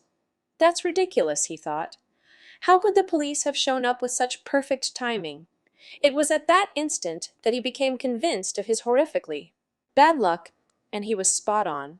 The cop cars had come to investigate the room of Takashiro Turu, an accused criminal, and the room that he'd snuck into belonged to an owl who lived right next to him.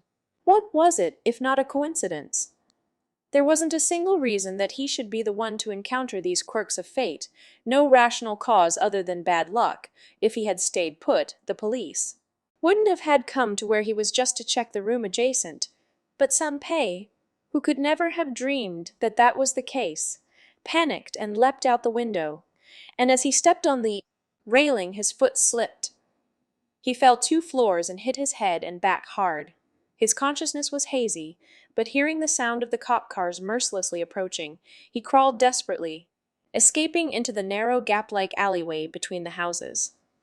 His whole body was scuffed from having crawled and blood was oozing out, but his head was pounding so hard that he didn't notice. And then at last, he reached the fenced-off space that had been built afterwards to surround the electricity pole and slumped down, out of strength. Inside his skull, which had taken a heavy blow, a brain hemorrhage had started. He didn't have long left. Damn it, it's all at Shinigami's fault things turned out like this. I really have the worst luck. As Sanpei's consciousness faded, he vaguely thought such things. Yee. Honami Akiko, witnessing the shocking state of Motoki Sanpei, was very nearly on the verge of a scream. Not because he was covered in blood and lying on the ground. If it had just been that, she would likely have just let out her scream. The police would have come running, the dying boy would have been discovered, and that would have been that. But it didn't turn out that way. What Hanami Akiko saw, clinging tightly to the body of the boy, was something like mist.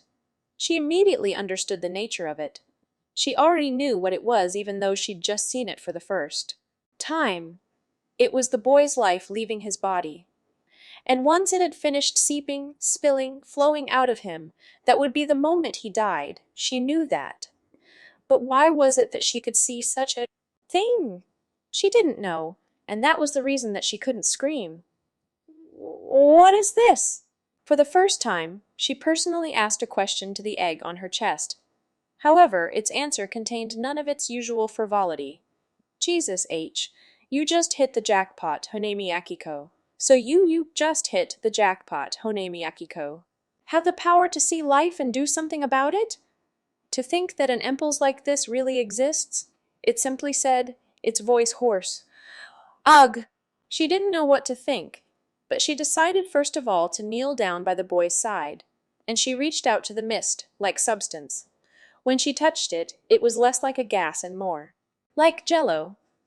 Because a substance like that mist was seeping out from her own hand, and because the two were repelling each other, she could touch it. What is even going on? She cried while stuffing the life back into the boy's body. It sort of felt like rubbing gravy into chunks of sliced meat for a dish. Around half of it had already spilled out, but she decided, for now, to keep doing what she was doing until it stopped leaking out of the boy. You, Taniguchi-san? Asked Honami-san, or whoever she was, gingerly from the back seat. You do know how to drive, don't you? Well, it's true I don't have a license, but I spent a lot of time overseas, so I know a little. Master had let me drive mostly for kicks. It had been a second-hand Japanese car, so it didn't handle any differently to the one I was steering now. That's amazing. Masaki is the number. One student of an amazing sensei. I'm hoping to learn from him, said Toru proudly. You don't say. The ants say the atmosphere was starting to feel pretty relaxed. It's not really the time to be talking about this stuff. What's the plan now? I stressed, a little irritated.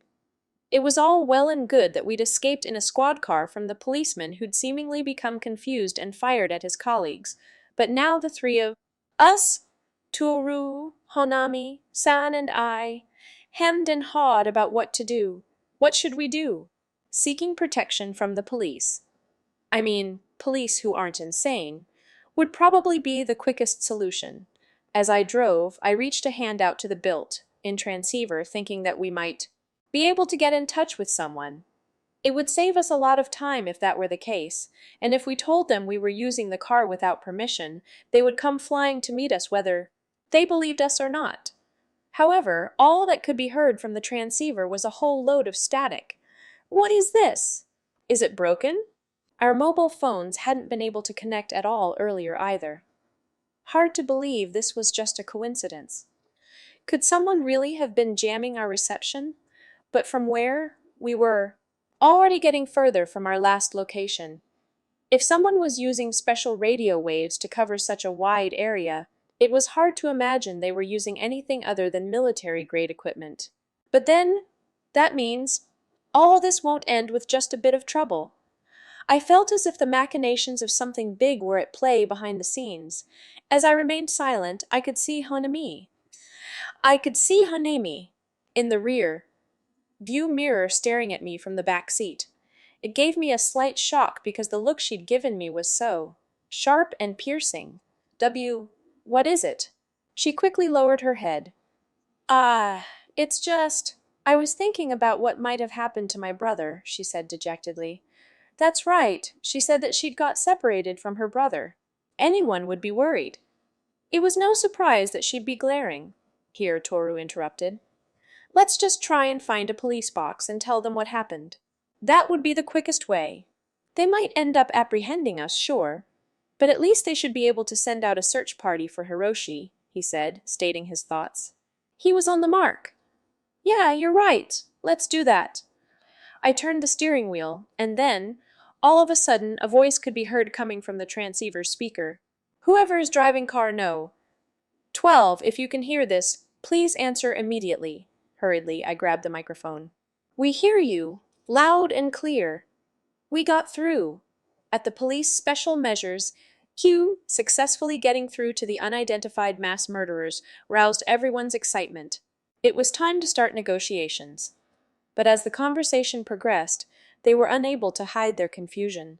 It seemed that the perps had no recollection of killing anyone themselves, and were insisting that an officer was to blame of all things. And they had even acted like they hadn't done anything wrong. What's the meaning of this? voices murmured in the EQ. Then a detective spoke up. If this is what they truly believe, we'll have to regard them as exceptionally delusional, he said. With that one statement, every head in the room nodded with an expression of relief. Ah, I get it. But then that would mean our normal methods of getting them to turn themselves in won't have any effect. Won't we be forced to take firm measures? They're still within the city, and they have handguns. We have to prevent harm to the general public at all cost. What shall we do? For now, let's make use of the fact that they believe themselves to be the victims. Perhaps we could lure them somewhere. It's worth a try. For a person, no, in this case for an organization, there are several patterns in which it's hard to believe certain things. For example, things such as the existence of a police officer committing a crime, so long as it hasn't been clearly proven, are not very welcome ideas within the police force. And so, when just one detective proposed another line of thinking, it immediately became recognized as the will of the entire department. It was an easy feat.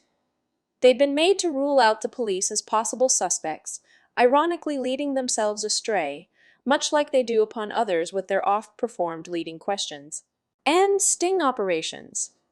The detective, who'd greatly influenced the situation, snuck quietly out of the special measures H. On hurried feet, he left the scene, passed through a back alley rarely used by the police department, and headed outside. But as he was turning the corner just before the entrance, he stopped dead.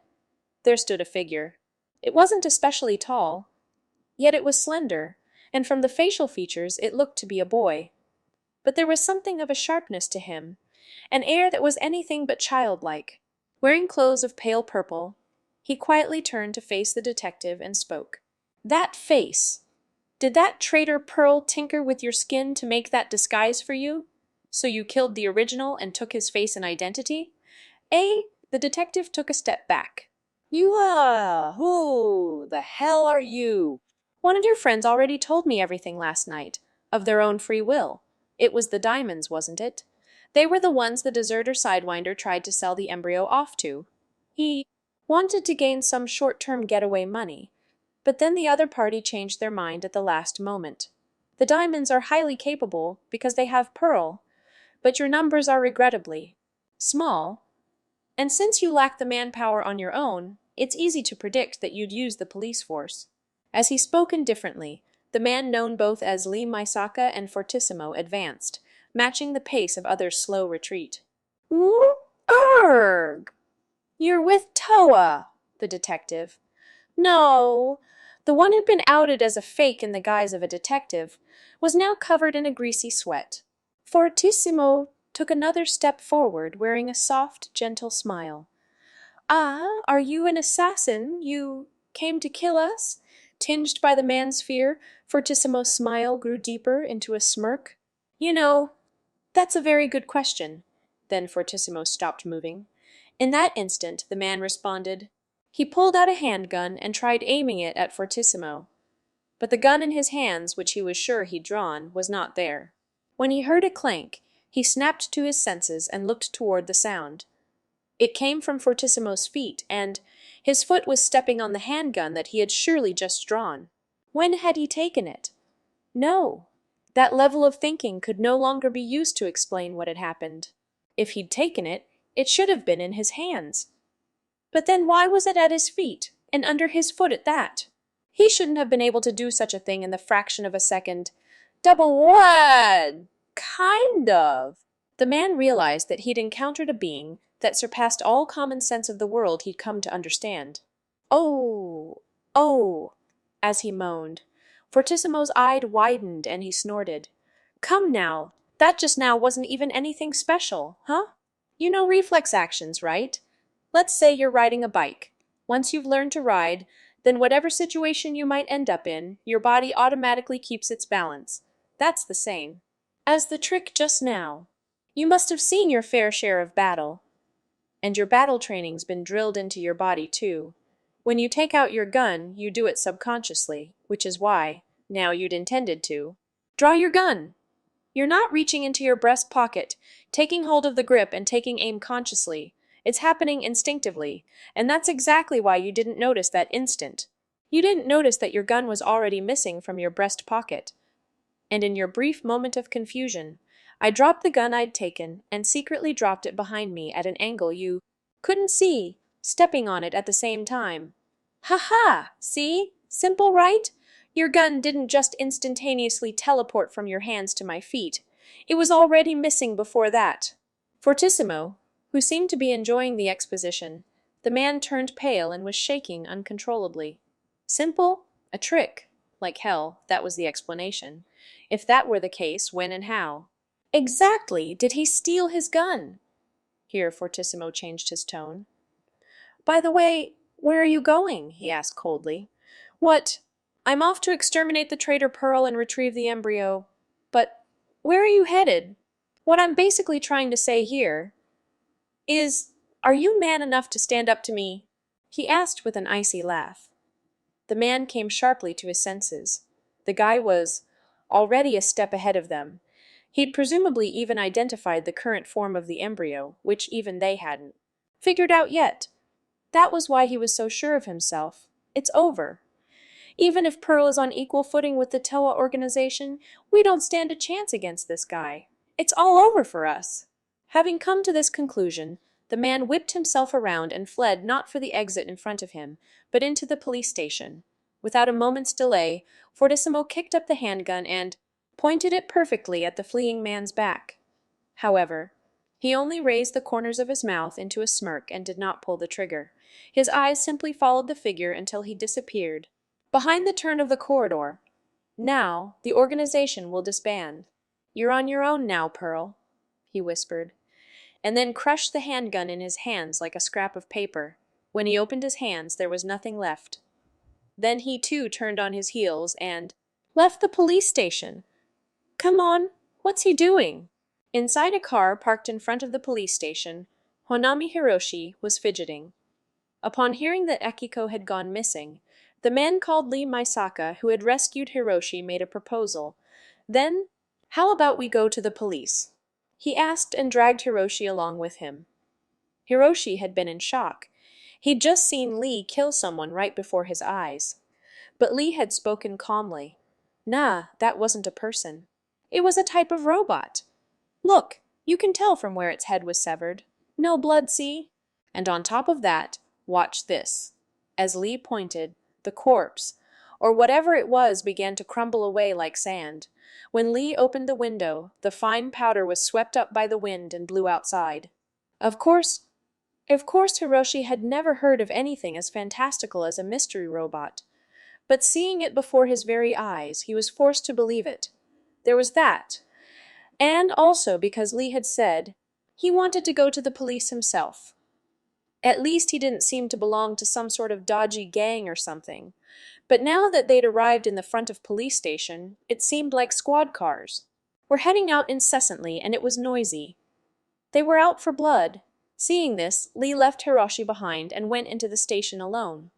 How long is he gonna take? In reality, he probably hadn't even been waiting 10 minutes. But to Hiroshi, it felt like hours. So when Lee finally came back, he let shout a jubilant, "Ah!" How'd it go? He asked, but Lee shook his head. It's a real mess. Your sister and some guy called Takashiro Tooru are currently on the run from the police for killing a bunch of people, including police officers, he said in a whisper. Hiroshi was dumbfounded.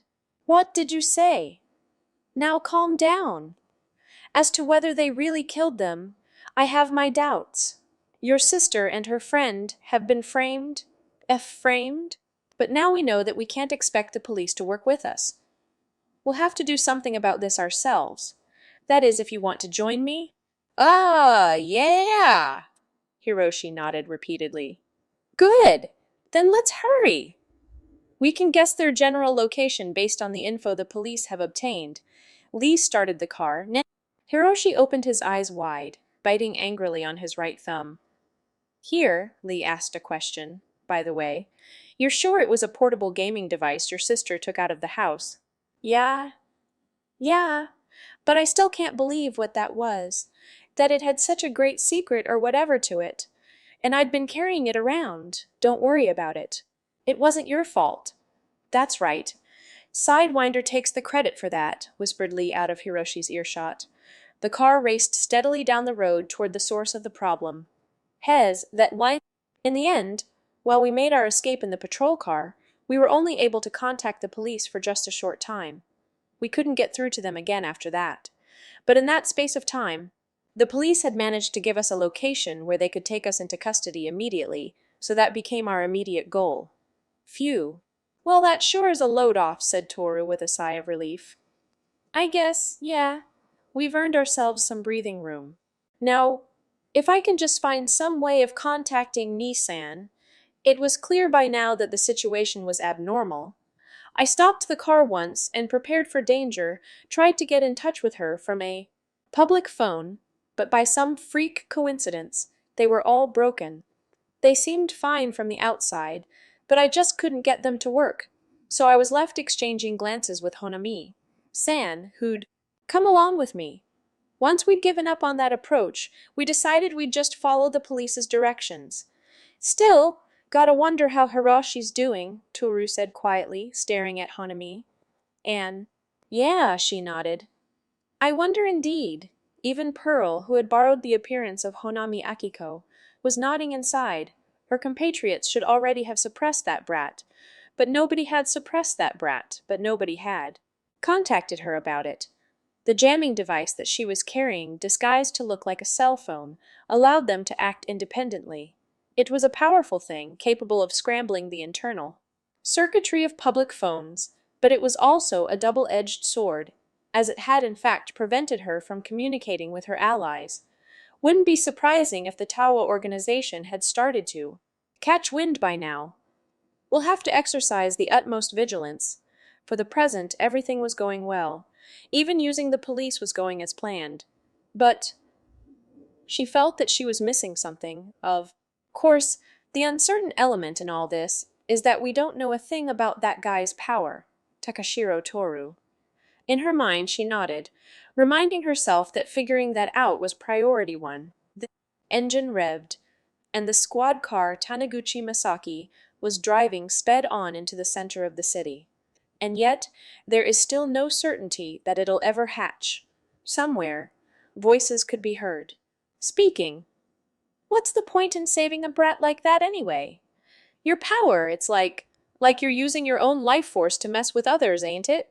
You go too far with it, and it's gonna put your own life in a hell of a lot of danger. Shut up. I don't really understand what's going on myself, so just zip it. Listen, lady, seeing as you still don't really understand what's going on, I'm willing to spell it out for you, but you gotta realize by now that you're special, right? You're not some average Joe. You're in a whole different league. So, don't do shit that's just a waste of your powers. Is this a waste? No. Chan wouldn't have let something like this bother him. The hell. Chan. So that's it. God damn, he's your hero. People were bickering next to him. That much he could tell. But there was just one figure reflected in his still open eyes. A woman, it seemed. She had some sort of pendant on, dangling from her neck and down to her chest. It looked like an egg. He felt as though one of the voices was coming from the egg. Oddly, though, it seemed that the accessory and its wearer were on bad terms with each other. Think I just saw the tiniest wavelength from this guy's heart. But he's a petty thief, you know. A shallow punk who flips out at the smallest thing and takes it out on everything else. And worse, he really believes deep down that everything's just whatever like you can talk. The second thing you ever said to me was, "Kill me." Okay, look, that's different. In my case, everyone's got their reasons and circumstances, don't they? That's something this Chan of yours said. So what if it was? Her body swayed heavily to one side as she spoke, seeming on the verge of falling over. What did I tell you? I knew the recoil from your power would hit you. You and that power are gonna go down together if you're not careful. Hurry up and kill me. Take in the energy that's sealed and make your power whole, or sooner or later, or you're gonna burn out. Shut up! It's already done. Shakily, the woman stood up and, evidently noticing that the pendant had at some point slipped out, tucked it back into her blouse with a scowl, and then she walked away, leaving him, Motoki-sanpei, lying there. He felt a pang of worry. What was even happening to him? He'd dropped down over the railing because a patrol car had suddenly showed up, taken a severe hit to the head and his back, and then fled into a side alley. So what in the hell was going on now?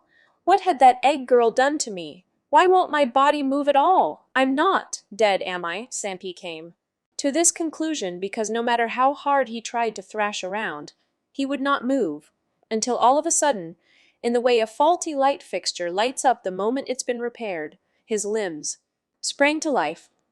The alley being narrow enough as it was, this made some loud thuds against the wall, which echoed through the area. Of course, it had also reached the ears of the police officers who'd been posted at that site to capture Takashiro Toru. They hurried straight to the source of the sound, and what did they find? But a blood-soaked boy on the ground. He was in the process of attempting to stagger to his feet. "Hey, what are you doing there?" Without missing a beat, the officers encircled Sanpei in the narrow alley. Sanpei's eyes widened and a meek cry escaped his lips. The officers recognized it well as the reaction of a cornered criminal and became increasingly suspicious that something was up with the boy. "Don't move. Stay where you are." "What are you doing out here?" They dragged him out of the alley, bombarding him with questions that more resembled an interrogation than a routine questioning. The hell would I know? I haven't done anything." The police held him down as he struggled violently. It became apparent that although he was covered in blood, his injuries weren't severe. Indeed, brats of his ilk were a dime a dozen. He was hardly public enemy number one. It was hard to look at it any other way, and Sanpei himself thought he had nothing special that could save him. Yet, Sanpei had, by this point, already heard the voice of Embryo, and had been put in a desperate situation. Yes, at this stage, he himself had no way of knowing, but this commonplace and slightly crooked 15-year-old troublemaker, Motoki Sanpei, had sufficiently fulfilled the criteria to break through. The police officers dragged Sanpei to the patrol car with the intention of packing him in and taking him to the station. "Stop, please! I had nothing to do with this. They'd likely contact his home in any case. And he'd get a good beating from his dad." Sanpei flailed frantically. "Quit!" One of the cops wrenched his arm back. "Gaia!" he cried. Then, at that moment, Chick! All present heard the sound of something like a switch being flipped, but there was no tangible source around that it could have come from. They all glanced around, puzzled. But in spite of the commotion, the sound continued regardless. 10, 9, 8, 7, 6. The sound of numbers counting down entered each of their ears. "Wow! What's that sound? Where's it coming from?" Flustered, the police began to lose their calm, but the countdown ticked on mercilessly. 5. But what did it mean exactly? What in the hell is going on here? I'm covering my ears, but I can still hear it. 4. Unable to reach a reasonable explanation for being able to hear the strange sound, the police officers had entered a state of panic. It keeps getting louder. Stop it! Somebody stop this sound. 3. It was as if the sound was robbing them of their spirit or their sanity, for indeed this countdown was. It's all over. 2. Like a timer announcing the limit of their equilibrium. Why, oh, oh,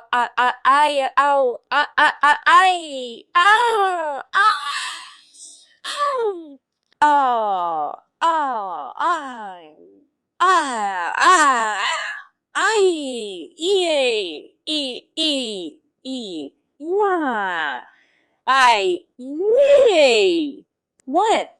Sanpei alone was unable to hear the sound. He simply stared blankly as the cops entered a state of panic and fled, crawling away on all fours like dogs. Well, what was that about? He couldn't have known, for he'd had no chance to observe his own power. The feelings within him that cried, "It's all over, and I don't care what happens anymore." When they welled up, they were transferred to others in his proximity, while he himself, so to speak, woke up, returning to his senses. Of course, the boy in question appeared totally oblivious of this strange power. As to what extent this power might reach, not even God knew.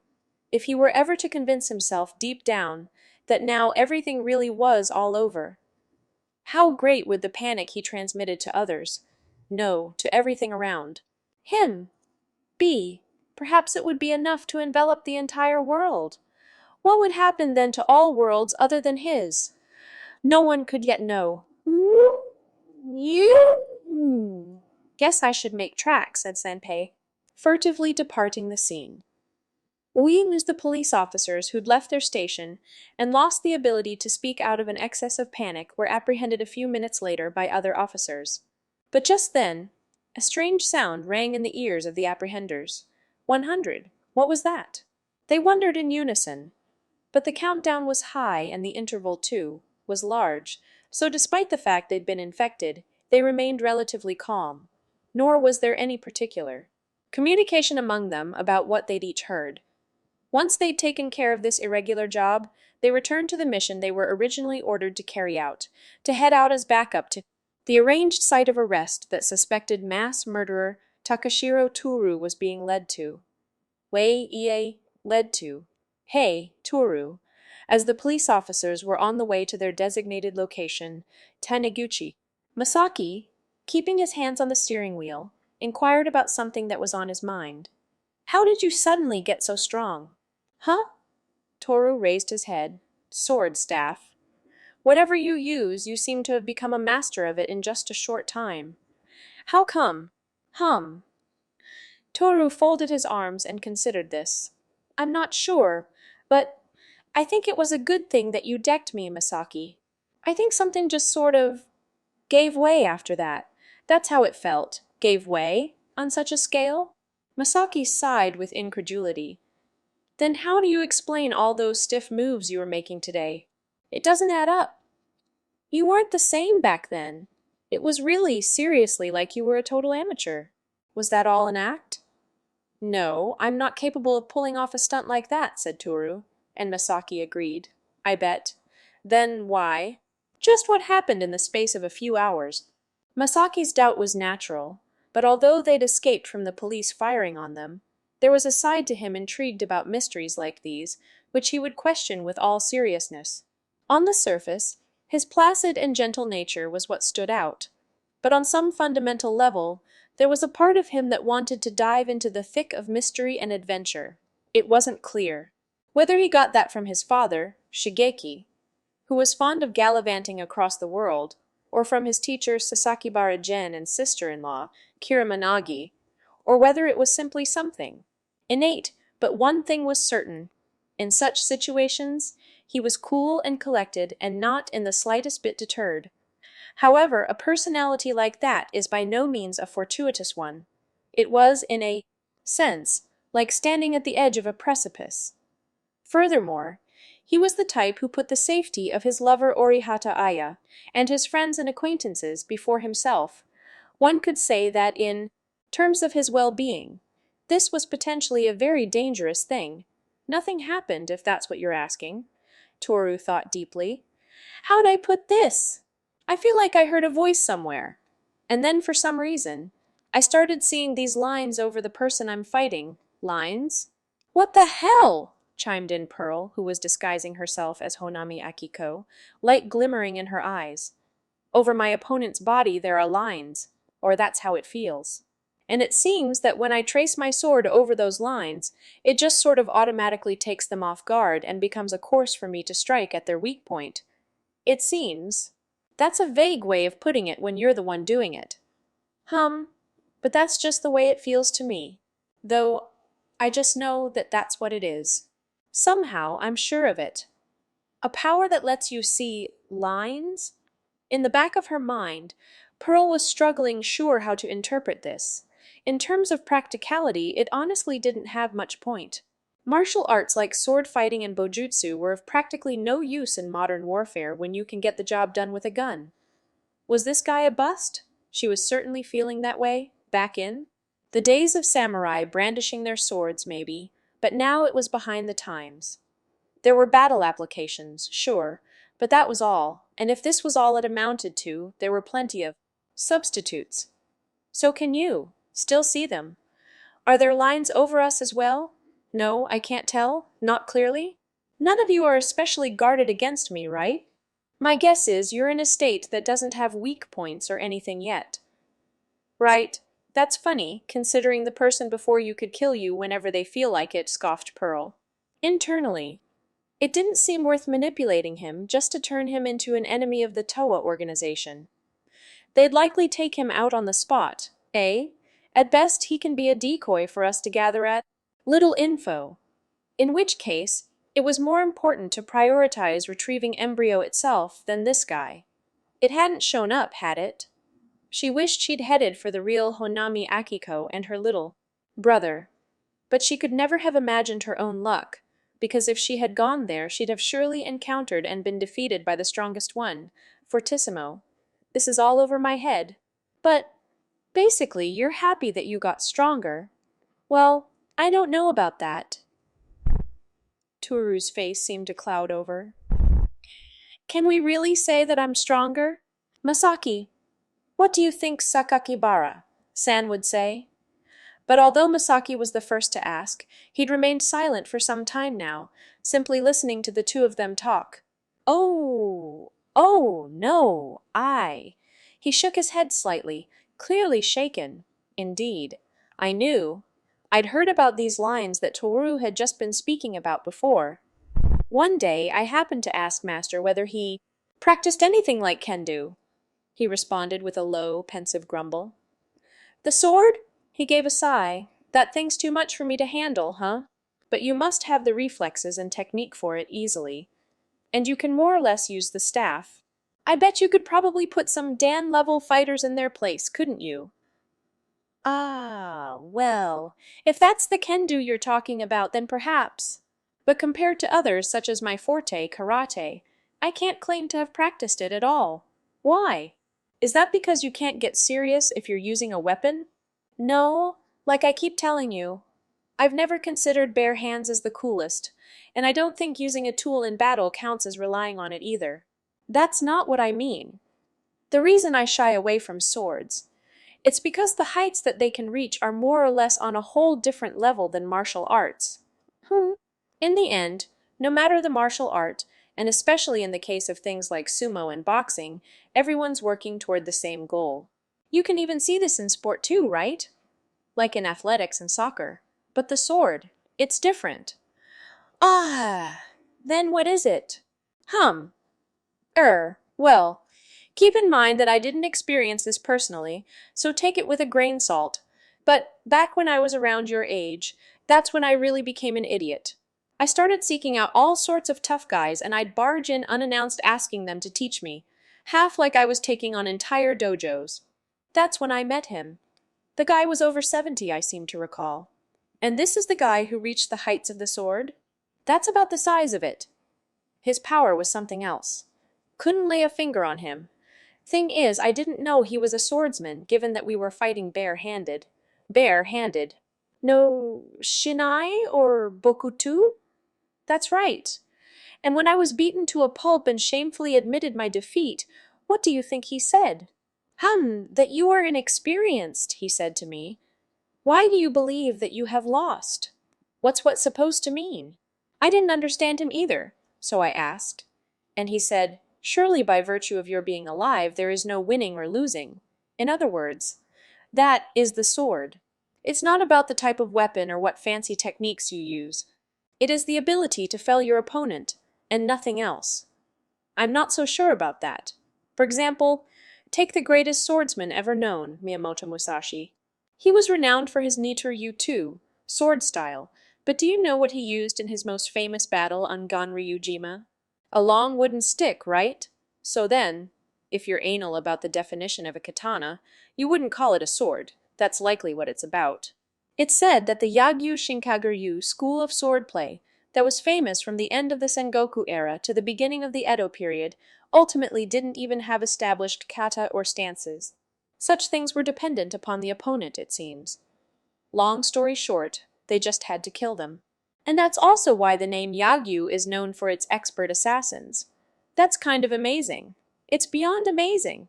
In the end, the sword puts strength and weakness second place, and killing is everything.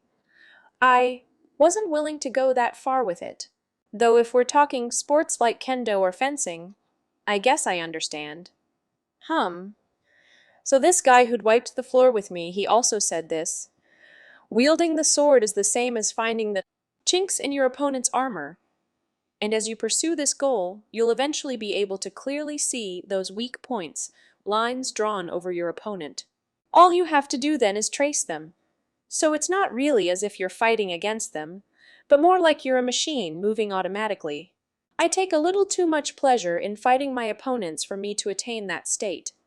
In the end, I'm not fit for the sword. Huh. At the time, I thought to myself that it was just another one of Master's tall tales blown out of proportion. No, Master himself said he didn't believe the story he was telling either, so I'm sure that was the case. But he found it hard to believe that Tora had heard such a story. Then what was it exactly that had happened to him? Could a dormant ability have been awakened within him? But that was... He'd admired Master so much, it would mean... Was the polar opposite to the way he'd been going. How was I supposed to get this across to him? Lost for words, I pretended I was simply focused on driving for the moment. Let's leave it at that for now. We're almost there. I glanced at the rearview mirror again. It was looking okay. That berserk cop wasn't following us.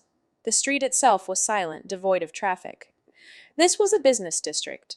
And today was Saturday, so it made sense that most places would be closed. It was vaguely like a ghost town, even. I'd been driving down nothing but alleys for some time to avoid traffic lights, and now we'd come out at the road that led to the place in question. Huh? That was when I finally noticed that something was odd. On the opposite side of the road, between the building blocks, sprawled a vast, wide-open space. How could there be such a huge open field? Slap in the middle of the city? No, more importantly. Why did the police tell us to come here? I slammed on the brakes before we reached our destination. Whoa! What's wrong? Asked Toru, reeling from the emergency brake. This place. Where do you think we are? Masaki shot back, urgency in his voice. Why would there be an empty plot somewhere like this? I seem to remember there was a stupidly large building here about 2 months ago. It was ruined by some kind of accident or attack, then got demolished. Hang on! The police told us to come here. Seems so. So what's this mean? I can't see any sign of police around. With sharp eyes, Masaki surveyed the area before him. It was a strange space. There'd usually be a fence surrounding it, but here there was none, and the exposed ground stood plainly out from its surroundings, which were hardened with asphalt and concrete, as if that single spot was the scar from a half-healed scab, forcefully torn off. Materials and scrap and who knows what were strewn about haphazardly, disorderly heaps that further lent it a splintered impression. What is it? Asked Pearl in Hanami Akiko's voice. Even though police squads were lying in wait all over, ready to rush them down at once, she didn't let on in the slightest that she was secretly losing patience, wondering what was taking them. Something's fishy. Toru, Honami, San. Stay right there, said Masaki, unfastening his seatbelt and leaving the car. Hey! Toru tried to follow, but Masaki motioned for him to stop and proceeded alone slowly down the empty street. Hands apart from his body, he showed openly that he held no weapon. Masaki, Toru sent. Masaki a worried, yet at the same time trusting look. A mere few hours had passed since they first met, but Toru now thought of the young Masaki as an older brother and trusted him more than anyone. At the same time, right next to him. Titch, Pearl cussed internally as she watched Masaki from behind. I really didn't account for someone who'd be this calm and make such measured actions. Even though he's just a regular human who hasn't made contact with Embryo. He hasn't even broken through. At this rate, he's going to defuse the whole damn situation. The stage I set for measuring Takashira Toru's ability will all go to waste. What to do? Just as Pearl was considering abandoning tricks and traps and doing something about this herself, it happened. Something she could not have foreseen had been taking place at the same time. The police officers who'd been infected with Mordecai Sanpei's countdown were lying in wait, right by their patrol cars. Lying in wait, right by their patrol cars. The countdown had already reached 37. Infection was rapidly spreading through their ranks, so it was hard to pinpoint the exact number, had begun to tremble, unsure how to deal with the anxiety and tension that was swelling within them, and remain on standby awaiting orders. That they did not flee despite this could be ascribed to their responsibility and duty as police officers. But in this situation, it had rather worked against them. There are only so many actions available to those who resist fleeing though beset by fear. For in addition, they were holding weapons, and were trained on a target at that. 36, 35, 34, 33? Ow you? There was little meaning in asking exactly who started it. But it happened. If someone oblivious about what was taking place were to hear the bang, it would have sounded to them like a somewhat flat cracker going off in the area. Then the body of Masaki, who was walking forward, shook violently.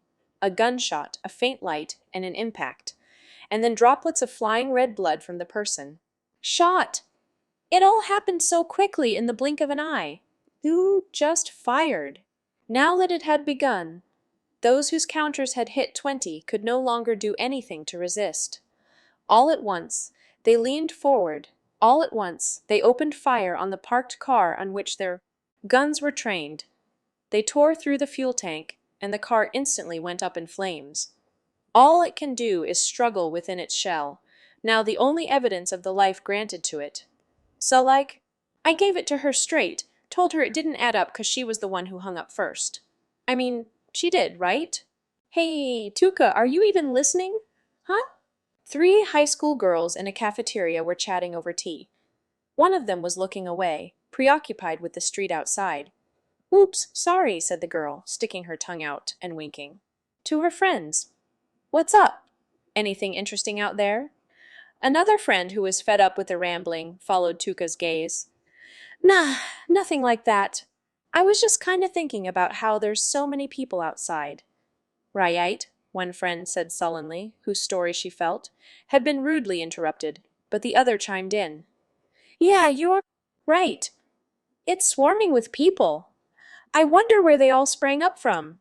Her friend had been whining about unrequited love for so long, she wasn't sure how to tell her that it was getting annoying, so she was happy for any change of topic.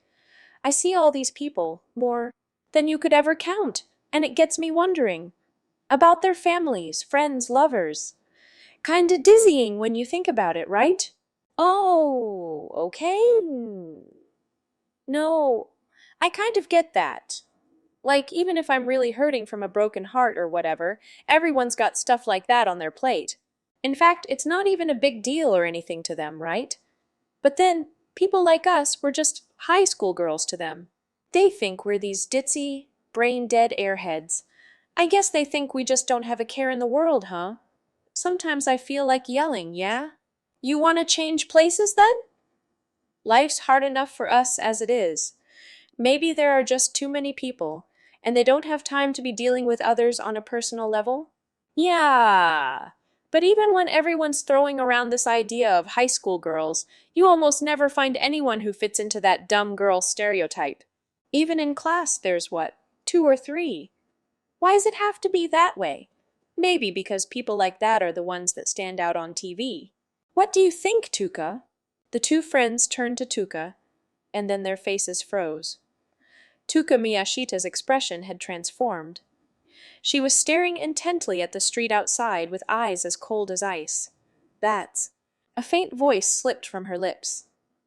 It was a voice that sounded vaguely like a boy's, and yet something about it was hard to place. The one who had darted down the street outside just then was a scruffy boy by the name of Mordecai Sanpei. Orishia. Streets faint with hunger. What was the deal with those cops? They'd suddenly started shrieking, then gave up on him and ran off like they were on drugs or something. Even cops were into that now. This city was in a real bad state if true. Though he hadn't known very much about it until now. In his current frame of mind, he was starting to get the feeling that the people passing by were all highly dangerous individuals. They seemed perfectly ordinary, But this salary man, and that lady going out shopping, and that lovely dovey couple, what if they all belonged to some dodgy organization, hiding pistols or knives or shady drugs in their pockets? Urge. Sanpei wandered the streets in a cold sweat, almost, no, truly, believing that the bustling street was filled with suspicious people. Really, what was he supposed to do now? He'd almost been taken in by the police, yet it didn't seem like they had much in the way of dirt on him. Who could blame him if he was feeling extremely on edge?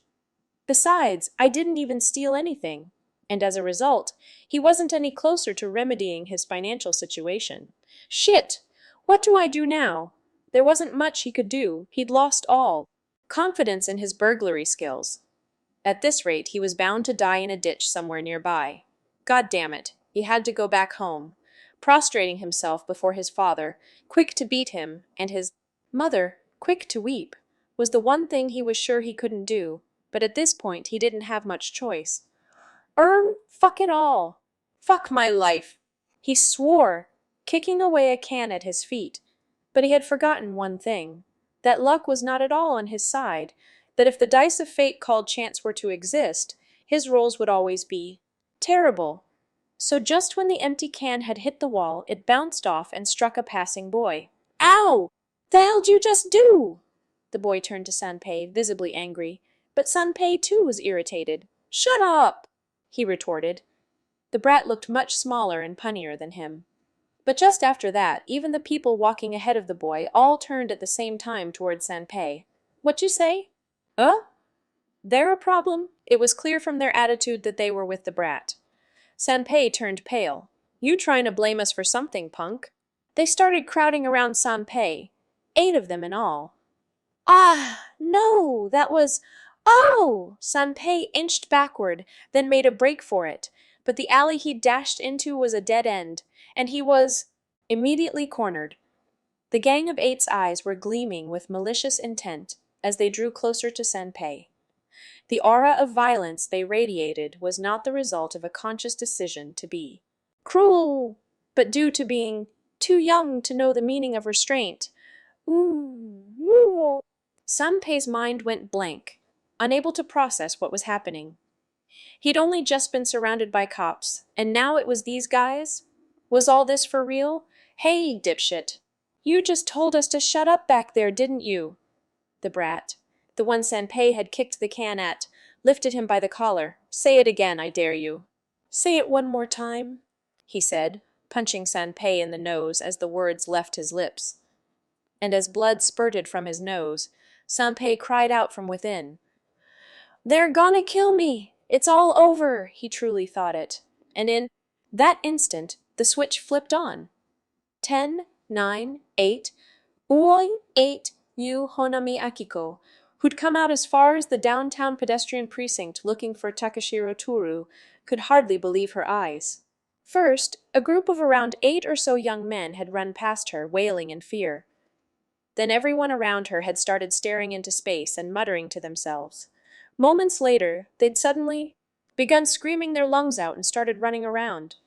Please, help me, I feel like I'm losing my mind. The things they were yelling didn't make any sense. You want to explain what's going on here? She barked at Embryo, whipping him out of her pocket. If I had to guess, I'd say a certain someone broke through, and we're seeing the side effects of that now, Embryo replied sullenly. You mean… You're saying this is your fault? Hey, it's not like I actually did anything. Someone probably heard you and me talking, and that awakened the power sleeping within them. And seeing how not much time's passed, betcha the lucky guy or gal probably doesn't even know what's going on, or that they even caused this in the first place. Course, they haven't killed me and showered themselves with energy, so it tracks that the power itself's probably incomplete and going haywire. What are we supposed to do then? Screaming echoed through the streets like static noise from a radio. Ain't much we can do. What's done is done.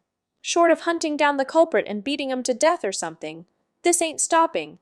Though you'd never find them in this total chaos for starters. Ah, you've already got your own power. Looks like you built up antibodies to this sort of phenomenon, so you're not gonna end up in a state of panic. But I can't say the same for the folks around here. I wonder how long the human body can hold out in an abnormal state of agitation. There's pretty much no recorded cases of someone ever dying from over-excitement. All you can do is speculate. Dying. What? Everyone in the city. My God! Was this little egg-shaped embryo thing really so dangerous? Oh, what do I do? Amid this great wave of panic, Honami Akiko stood there in a daze, alone in the center of the road. Siwa! Phew! Phew! Ah, Sanpei, once again dumbfounded, looked on as the group ran off. Seriously, what was up with this city? Anyway, I better get the hell out to here. Timorously, Sanpei stumbled out of the alleyway into the open, and then was struck speechless.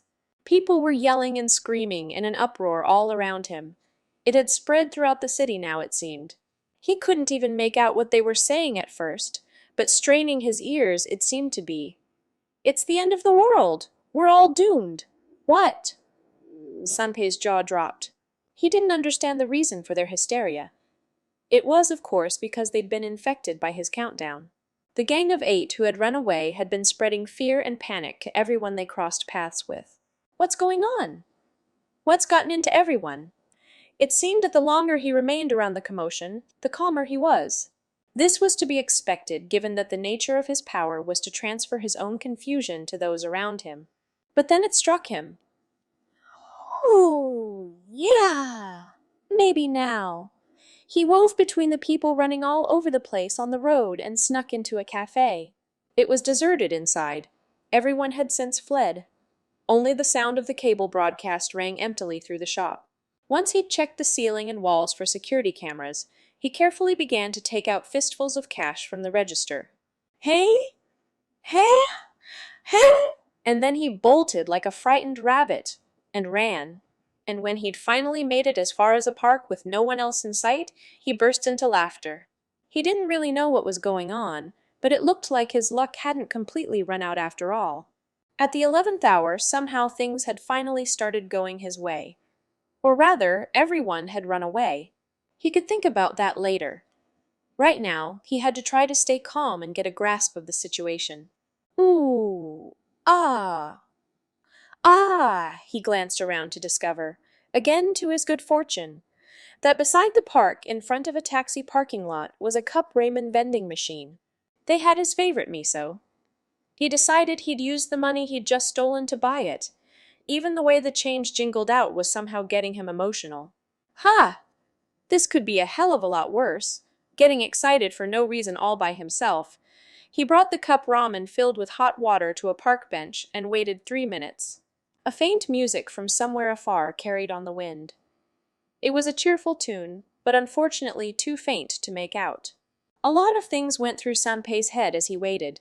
Seriously, though, did those guys run off because they were on drugs? It kinda seemed too weird for that. Man, I wonder what happened. It wasn't something I did, was it?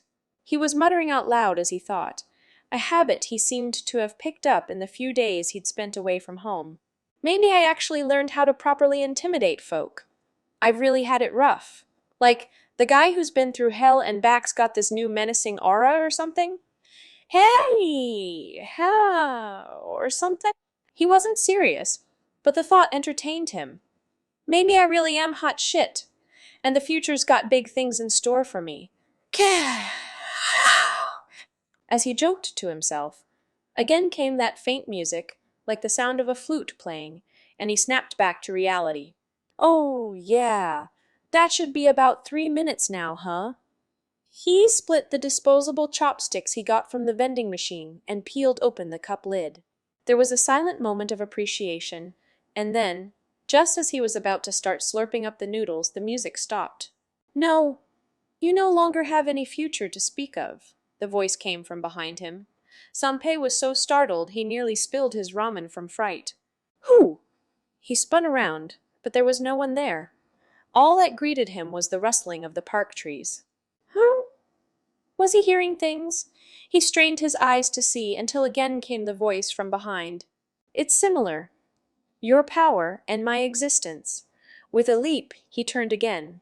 This time, the figure remained. In that the actor has no control over it. It happens automatically, and before you know it, it has floated to the surface. In those respects, we are perfectly alike, in the sense that both your power and mine emerge as a bubble in response to the world. We are the same. Ah, it was them.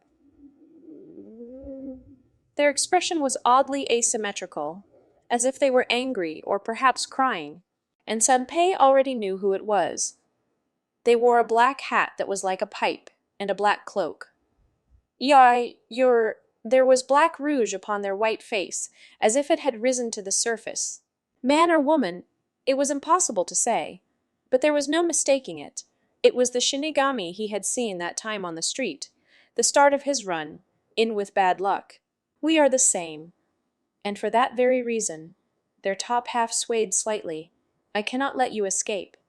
Now, while your potential is yet immature, I will put an end to this. The Shinigami, some call them Boogiepop, slowly drew themselves toward Sanpei, as if their shadow was extending across the ground. Wah! Sanpei reflexively flung the contents of the cup ramen at them, but by that point they were no longer there. Suddenly, they were sailing through the air. His eyes tried to catch up, but the Shinigami had already used a tree as a perch to jump in a different direction. He'd lost sight of them. The flurry of jumps echoed in the deserted park. Wah! What the hell's with you? What in the fuck is going on? Sanpei seemed, for the third time, about to spiral into a state of total confusion. But in that exact moment, as if to strike at his weak point, he heard a voice. I'll make a prediction. Your life will end in 20 seconds. Wow! That shook him. For some reason, numbers like 20 had a profound impact on him. 1817. The genderless voice began its countdown. I-E. Sanpei tried to run, but as he did, there suddenly came a dry snap from the chopsticks in his hand. Something had sliced through the air and cut them in two. Aghast, he dropped them. 15, 14, 13, 12, the counting continued. With each passing number, more and more anxiety piled upon Sanpei like lead weights. There was no time for it to disperse. He squealed meekly, desperately and aimlessly looking around, but the Shinigami was nowhere to be seen. It had disappeared, and yet it most surely had its sights trained on him. 9, 8. Something hot dripped onto his cheek, then trickled down his chin. It was blood.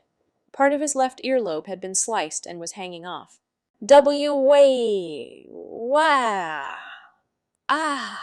Ah! Ah! Ah! He screamed in fear. It was a fear he'd never experienced before in his life, an absolute terror that so consumed him he even forgot where he was, as if the bottom of his mind had fallen out. 6, 5, 4. His head was spinning. He couldn't think of anything at all. Didn't know what to do. Couldn't form an idea. There was nothing he could accomplish. A 3, with a whip, his right earlobe, too, was slashed. More blood sprayed. But Sanpei didn't care anymore. He couldn't respond. 2, somehow, there was only one image that had formed in his head. It was white, smooth, and oval. An egg. That's right. It was that egg. 1. He didn't know how, but in that moment he had reached the truth of the matter. It was the egg's fault. In the heart of his confusion, he had broken through the fear that he'd believed all but absolute and formed a cohesive thought. And then, 0, as the voice whispered in his ear, he felt something touch the back of his neck. And then, just like that, Sanpei's consciousness was dragged into the murky darkness. Gone. Sue! Yeah. It was something of a spectacle. There are a fair number of things for which one has words but rarely ever witnesses. But the situation at this moment could be summed up perfectly. There is an expression, as if a spirit had left them. It's used to refer to someone who snaps out of an activity they were deeply engrossed in, though rarely do you ever find such a radical case of someone coming to their senses in daily life. There's always a lingering sense of something, a feeling of inertia practically every time. Yet, That very thing was what had happened to these people in that moment. Huh? Ah! All of a sudden, the fear and anxiety that had been filling everyone's minds had vanished without a trace. Why? They didn't really understand why they'd been panicking so much in the first place, but it was clear that the feeling had at least disappeared, like a receding wave. It was as if the city, which had been filled with the people's ear-splitting mayhem, had transformed. Perfect silence. Like a spirit had left them, many thought, but few would reach the conclusion that this was, in actual fact, the case. Looks like that's the end of it. All was tranquil again. Among the crowd of bewildered faces, Honami Akiko breathed a sigh of relief. Bad news. It looks like whoever started this didn't manage to break their shell. Seems the power wore off. Or maybe they hit their head somewhere and snuffed it, grouched Embryo. Damned shame. With a riot like that, there was a good chance I could have been smashed and died. All right, enough of that for now. We have to find Toru-san. Oh yeah, so we've gone from Takashiro-san to Toru-san now, have we? Embryo snickered. Akiko frowned but didn't answer. Though, if what just happened really was the fault of this egg thing, what am I supposed to do with it?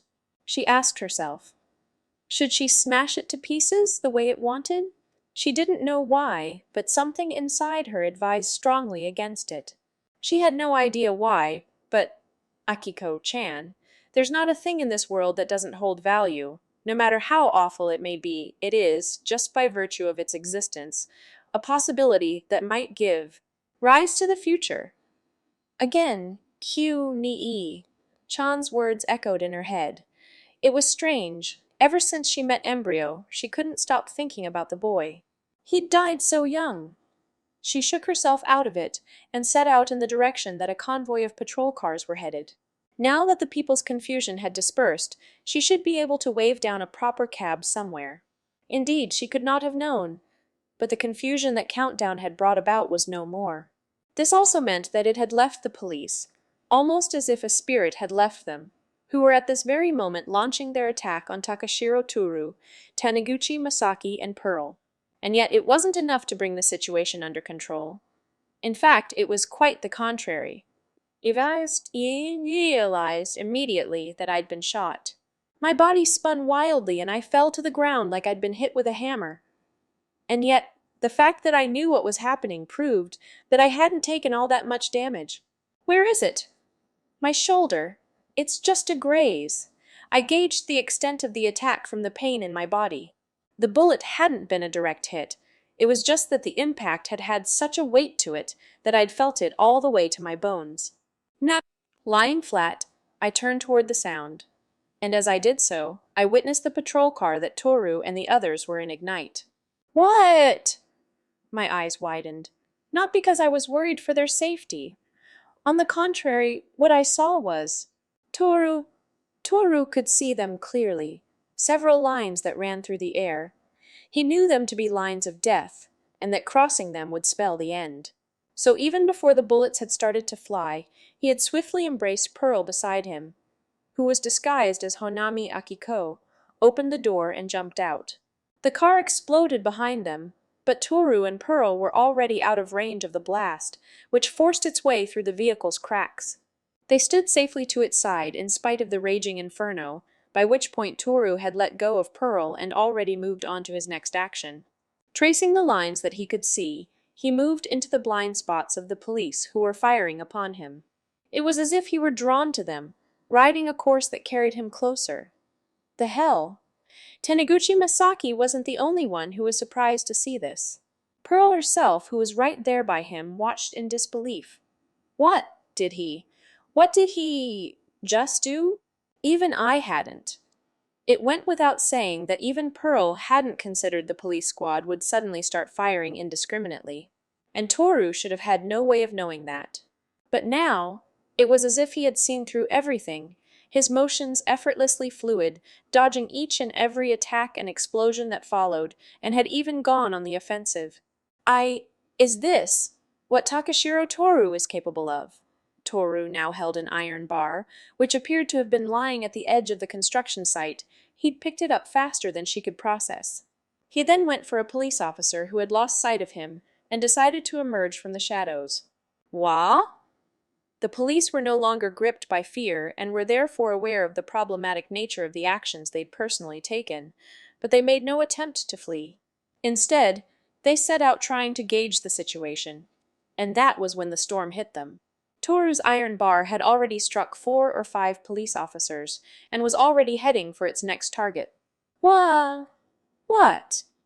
But the police squad was not your average gang of punks or delinquents. They were trained professionals with knowledge and experience. Even with element of surprise, you could never finish them off all at once. With a grunt, one officer blocked the bar with his baton. Toru pivoted and drew away from them, seeking cover behind a lazily discarded pile of materials used for demolition work. Ah, shit! A handful of officers took aim at Toru's limbs and fired, but the hits didn't land, instead rebounding ineffectually off the materials. Wait! Watch where you're shooting! You'll hit a friendly, barked the officer who had just endured Toru's attack, the squad leader. He was highly trained and had even taught kendo and judo back at the precinct, so he knew. He knew that Takashiro Toru was no ordinary man. He had to have been at least of Dan rank or perhaps higher. Him, a deviant. I find that hard to believe. He knew it was an order from the top, but he had to admit its legitimacy was suspect. Toru concealed himself once more, but only to keep to their blind spots rather than to escape. Hearing a clatter behind him, the squad leader turned, readying his baton. Toru was brandishing his iron bar, poised for the attack. He steeled himself, trying once more to block with his baton. But then, something completely unbelievable happened. The bar drew a sharp angle in the air, as if it had known all along where the position of the blocking baton would be. Swerving around it by a hair's breadth, the attack buried itself in the squad leader's scapula. Go! He was knocked to the ground, realizing that the bone had been fractured. The other officers panicked and tried to respond, but Toru had taken a low stance and swept in an arc at their feet. Struck in the ankles, they all toppled over hopelessly. Even as this occurred, Toru remained in motion. He snatched the fallen squad leader by the collar and dragged him into the shadows. Hey! What's this all about? He demanded. What do you mean? Are you really cops? Or is this all one big setup? I don't know what you're asking. You started shooting your pistols right at us, so why are you practically firing warning shots now? Ah, he's figured out all that. The squad leader had now completely abandoned the possibility that a man like this had lost his capacity for rational judgment. No, that was... Just as he tried to respond, something alarmed Toru. He leapt immediately to the side. A cop who'd spotted them had fired on them. Toru had pulled back even before the man had readied his aim. When the bullet scraped the tip of the squad leader's nose, the man shrunk back, squeezed his eyes shut, and whimpered. By the time he'd reopened them, the battle had already moved to another location, the gunshots and clamor quickly receding. What is this? What's happening? It was evident that Toru had gone easy on him. Normally, a blow like that could easily have bludgeoned him to death, yet he'd been let off with just a fracture. And now, it even seemed as if Toru was retreating from the fight in an attempt to stop him from taking any stray bullets. What in the hell is going on here? He muttered vacantly. It was all he could do. It is all he could do. What's going on over there? What's the sitch? The other squad, who was meant to lure in the murderers and catch them in a pincer, had lost contact with the other side. What they couldn't have known was that it was Pearl's jamming device that was the cause of this. What they had realized, however, was that the other squad had apparently been forced to handle the situation on their own because the perps hadn't arrived at the designated point. From the apparent smoke rising from the car, which had blown up, not to mention the gunshots they were hearing, this much was clear. We've got to provide backup. But it was also true that law enforcement cannot act without direction from above. They hesitated. I say we rush in at once. It'll be too late by the time we get orders. No other choice. But even then, though opinions were unanimous, and they'd decided to act, they were unaware that no matter what they did now, it was too late. None of them had noticed that to their rear, A car had at some point been parked on the road across the street. Inside it, a boy was lying low, hiding as he'd been instructed because it was dangerous outside and he mustn't leave. Even if they had noticed, it wouldn't have made any difference. They heard the crunch of footsteps on rubble behind them, followed by an oddly serene voice. "Hey, so what you're saying is, Takashiro Toru and his friends are over there." With a fright, the bloodthirsty police officers spun toward the sound of the voice. He was grinning. That was the first thing about him that struck them. He had pale purple clothes and was short of stature. Whichever way you looked at it, it was extremely clear that he couldn't have been involved with the police. And yet, if you had to ask who he was, you'd almost be hard-pressed to find an answer. His odd smile didn't look like that of an adult, but there was also assuredly something about him that suggested he was no child. "Who the hell are you? I'm in a good mood right now," he answered, grinning, wholly dodging the question. And then he spread his hands wide. "You're all so fortunate. It's a very rare occasion for me not to kill those who stand in my path, so that I can focus on what comes next." He gave off an air of something surreal, as if his smirk was the only thing there, floating in space. But something about him prevented any of them yelling back and telling him not to play dumb. For the slightest instant, each and every one of the police officers were stunned silent. And then it was over. "Now then," he said, taking a step forward. At his feet, the officers lay on the ground, rigid, mouths agape. The way they'd fallen, it was as if they were all in fact robots, as if their power had been switched off. The police were no longer even in his sights. "It's been a while since I've had something to sink my teeth into. I'm looking forward to this." And then his grin broadened further. By now it had crossed from the bizarre into something that could strike fear in the hearts of men. Thus did the curtain rise on the first battle between Fortissimo and Inazuma. Ooh. Oi! The sky was rapidly darkening. Even the wind, which should have been relatively gentle, seemed to be growing more violent by the minute somehow. Soon, clouds shrouded the sky, and the gentle patter of raindrops suddenly became a torrential downpour. The building's demolition site, its earth laid bare, was bad enough as it was. Now, it had assumed an awful marsh-like quality. A quagmire, it was a fitting way to describe the current predicament. And through it, Toru ran, splashing mud as he went. Many of the officers in pursuit also lost their footing and fell, but even blackened from head to toe and dripping mud from their entire bodies, they continued to chase. The rain beat down on them unequivocally, the pursuers and the pursued both. Gah, gack. Gah, gack. The noise of the battle that echoed was hard to describe. It could have been mistaken for the sound of frolicking. If a bystander had been watching from a distance, it may even have seemed like they were playing. But those involved weren't even remotely thinking this way, for Toru was fighting tooth and nail against the oncoming waves of police officers. Even the police, when it came down to it, were desperate to do something about this situation they'd landed themselves in thanks to their own reckless shooting. Staggering and stumbling over their own feet, they continued to struggle. However, that too was about to come to an end. The police who had opened fire earlier hadn't had all that much ammo to begin with. They'd been forced to resort to their batons, and by that point, the outcome of the battle was clear. If Toru had to pride himself on something, it would be his endurance. There was something absolute about his stamina. On top of having a great reserve of it, he was like an elite soccer player, good at measuring when to take micro-rests here and there. It was a cutting technique he'd picked up from a slew of demanding part-time jobs. And so, the police officers began to flag, while Toru drove, steered, isolated, and struck them down with little effort. By now, Toru's doubt had changed to conviction. These cops are the real deal. They aren't blindly trying to kill me with their attacks, at least. So, what now? If he went too far, running away would only make things worse. He was also worried about the others, like Masaki and Hanami Akiko, who was actually Pearl, but he hadn't realized this. So maybe it was best he surrendered, although if they came swinging at him and he was forced to counterattack, there'd be nothing he could do about it. Damn it! What's the answer here? He growled from behind some debris. Maybe he should make a show of it and leap out intentionally to get himself caught. They'd give him a solid beating. It'd hurt. He gritted his teeth at the thought.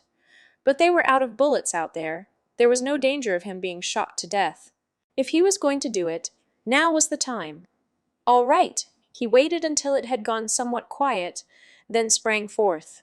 And then he froze, because the one standing there was not a police officer. All of them were lying at his feet. They were frozen stiff, something vacant, hollow in their expressions. You couldn't tell if they were alive or dead. And he, who stood in the center of it all, rain, soaked and utterly unconcerned about any of this, was grinning. The man was short. His clothes were a pale purple, and the silken fabric seemed to shine as the rain fell upon it. Ka! Toru knew that the man had defeated the police officers, but he couldn't even guess as to how or what for. Hey there, Inazuma. It was a strange thing for him, for Fortissimo, to come out with, huh? That's your name. You know, Thor? The god of thunder, one of the 12 gods of Asaheim Temple. That makes you Inazuma. Whatcha think? It's a good name, right? I awoke you. Which makes me Fortissimo, your godfather, he said with a chuckle. His words were baffling. Toru hesitated, but standing before this man, the self-proclaimed Fortissimo, there was one thing that was painfully clear to him. One sense alone invariably came pressing down on him, openly and unabated, like being buffeted by gale-force winds. Bloodlust. All other sensations coming from him were non-existent. Drive. Whoever this man was, he was without a shadow of a doubt at peace with being the enemy. But even then, Toru couldn't hide his bewilderment. What the hell's up with this guy? It's like he's completely covered in weak points. It wasn't a question of whether the lines would appear. He had no doubt about where he should strike, because he could attack anywhere. But then why did he seem so unnaturally fearless? Instinctively, Toru took a step back to make some distance. A gap which Fortissimo, as if giving it no thought at all, effortlessly closed. In that instant, Toru's body twitched. He understood. He knows. This man was fully aware of the fact that he was full of openings, and that Toru could see them. That was the reason he sneered. Then that would mean that the openings were a trap. No, this isn't on that kind of level.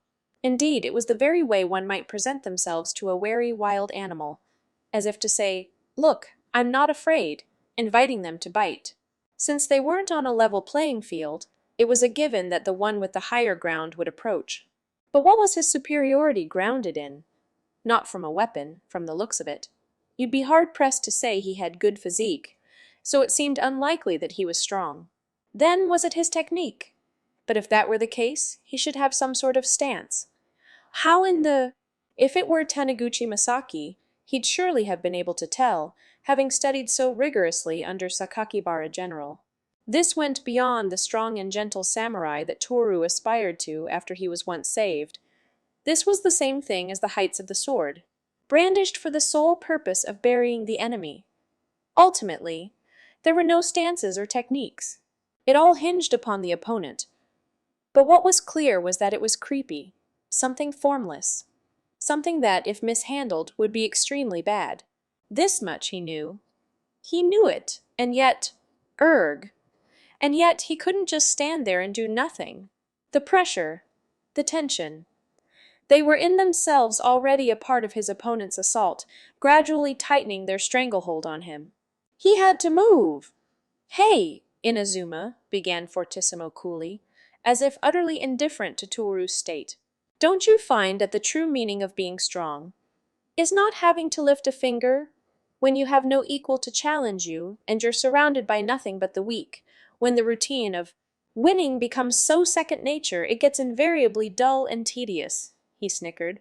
"And your opponents are so pathetic it's ridiculous. A bunch of idiots who don't even know who they're up against. You must know what I'm talking about, right, Inazuma? Ever thrashed any punks who don't know their place, who start messing with you because they think you're taking up too much space, or don't like the look you're giving them, or some other dumb reason. You must have, right?" He had. And many times. But what of it? What is he getting at? What I'm saying is, anyone who doesn't try to gauge the strength and depths of their opponent is an idiot.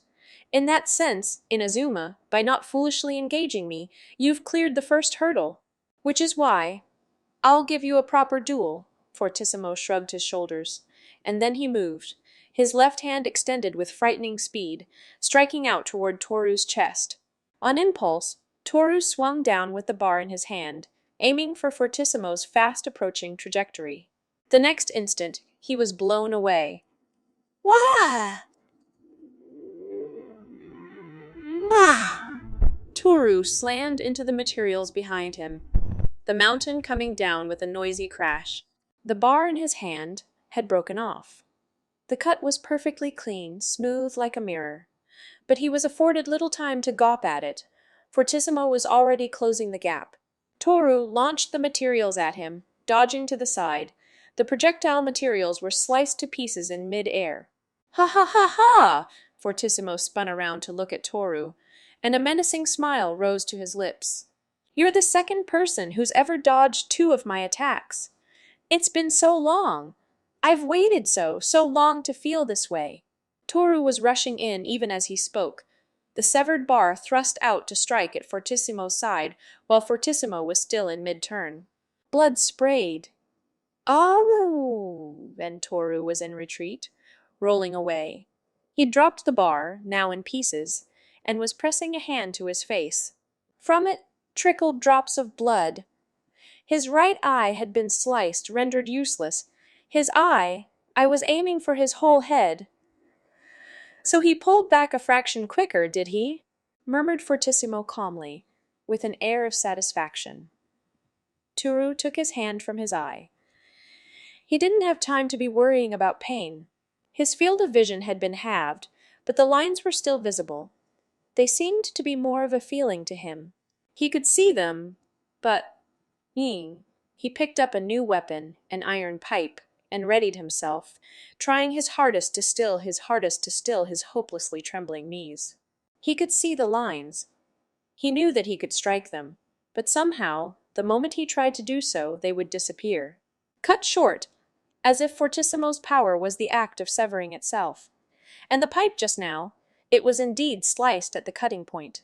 It wasn't that he'd touched it. Had he thrown something? But if that were the case, he would have seen the line of the attack. He could even see the trajectories of bullets, after all. Ha ha ha! Fortissimo's assault continued unabated. Toru hurled the pipe at him. It was sliced to pieces and repelled.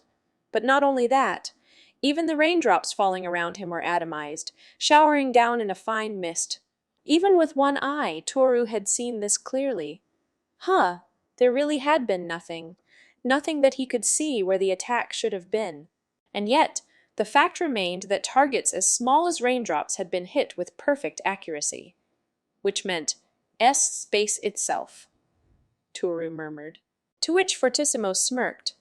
Hey, Inazuma, do you know what form the world really takes? He asked. It was a strange question. Toru warily remained silent. Fortissimo continued. See, the thing is, Inazuma, this thing we call the world, to the trained eye, it's covered densely with countless cracks. Fortissimo's eyes narrowed. Were these cracks reflected in those eyes? I've always seen them, ever since I could remember. Then one day, I moved my fingers a little and realized I was able to make them spread. That's right. It's just as you said, Inazuma. Space. That's the nature of my power. Fortissimo raised his arm slightly, gesturing as an entertainer might respond to applause. I just have to pick one of the countless fissures running through the air and open it up a little. And just like that, I can rend and destroy all things. That's my power, Fortissimo. It refers to how a sound that's too powerful destroys harmony. I was just a kid when they found out I was using it. That's when I joined the Tewa organization. Seems they call folks like us impulses, those with powers this world wasn't meant to see. I hear they create synthetic humans with similar powers too. But it doesn't look like any of them have ever caught up to me. A chill ran down Toru's spine. A power that lets him manipulate space at will. If it were a weapon, he could block it. If it were a projectile, he could dodge it. But space! That was something he already existed within the confines of. So how was he supposed to protect himself from it? He had lines, his opponent, space. It was the difference between two-dimensional and three. How could he fight someone who existed on an altogether higher plane? Fortissimo approached yet again, smiling. Whee! Whirr! Pearl, who had cautiously drawn closer to verify Toru's power, saw the pale purple man, visible even from a distance in the rain, and shrieked inwardly. She didn't know the identity of the illustrious strongest one, but was well aware of his legendary killing power and his high mission success rate, or rather, the fact that he never, ever failed. I can't believe this! He's here! We don't stand a chance of winning now. She had to get away. She'd hoped to manipulate Toru into fighting the Toa organization, but none of her plans mattered to her anymore. Only her own survival came first. She had escaped Toa to survive, after all. She'd gotten wind of news that they were trying to dispose of everyone with the power to imitate other humans and with extreme prejudice. A more powerful type of the same model as her had wiped out a research facility and escaped, and had been deemed potentially dangerous to all, weak and strong alike.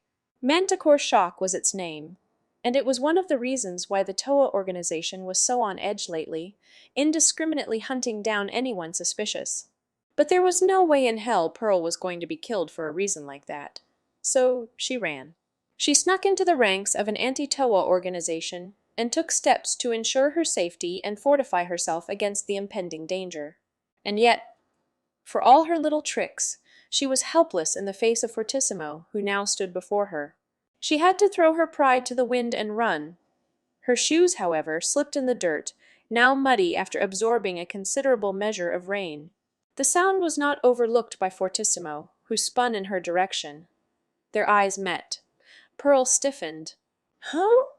Isn't that? Noticing Hanami Akiko, whom Pearl was disguised as, Fortissimo's smile vanished. So that's where you were. But he immediately returned his gaze to Toru. Right now, this is more fun. She can wait. He took another step forward. None! Toru could do little but inch away now.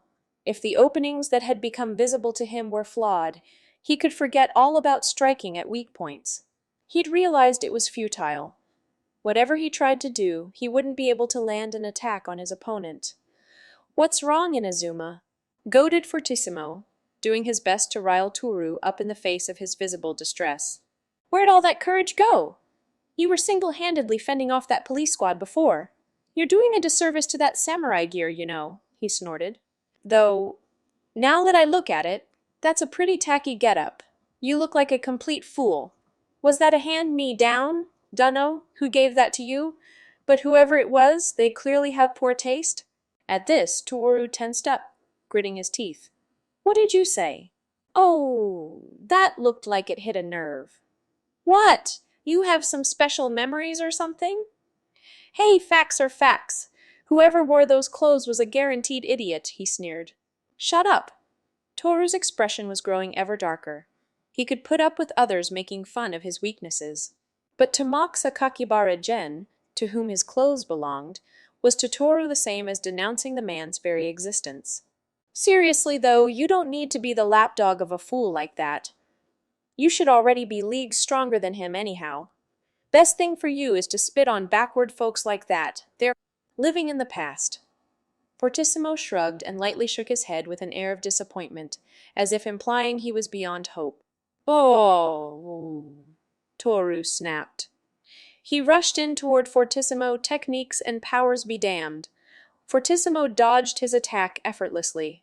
Ooh, ooh, ooh, ooh, with a war cry. Toru began swinging the pipe around wildly. If his opponent had been on the level of a police officer, he might even have hit them. But alas, each of his swings whiffed the air in vain, and somewhere along the way he had begun to pant heavily. Too many meaningless movements had finally cost him the well of stamina he so prided himself upon. Meanwhile, Fortissimo was practically unfazed. He continued to dodge the attacks by a hair's breadth, his smile never fading. Now then, Inazuma. I wonder what exactly you'll show me when you've been pushed to the brink. Come on now.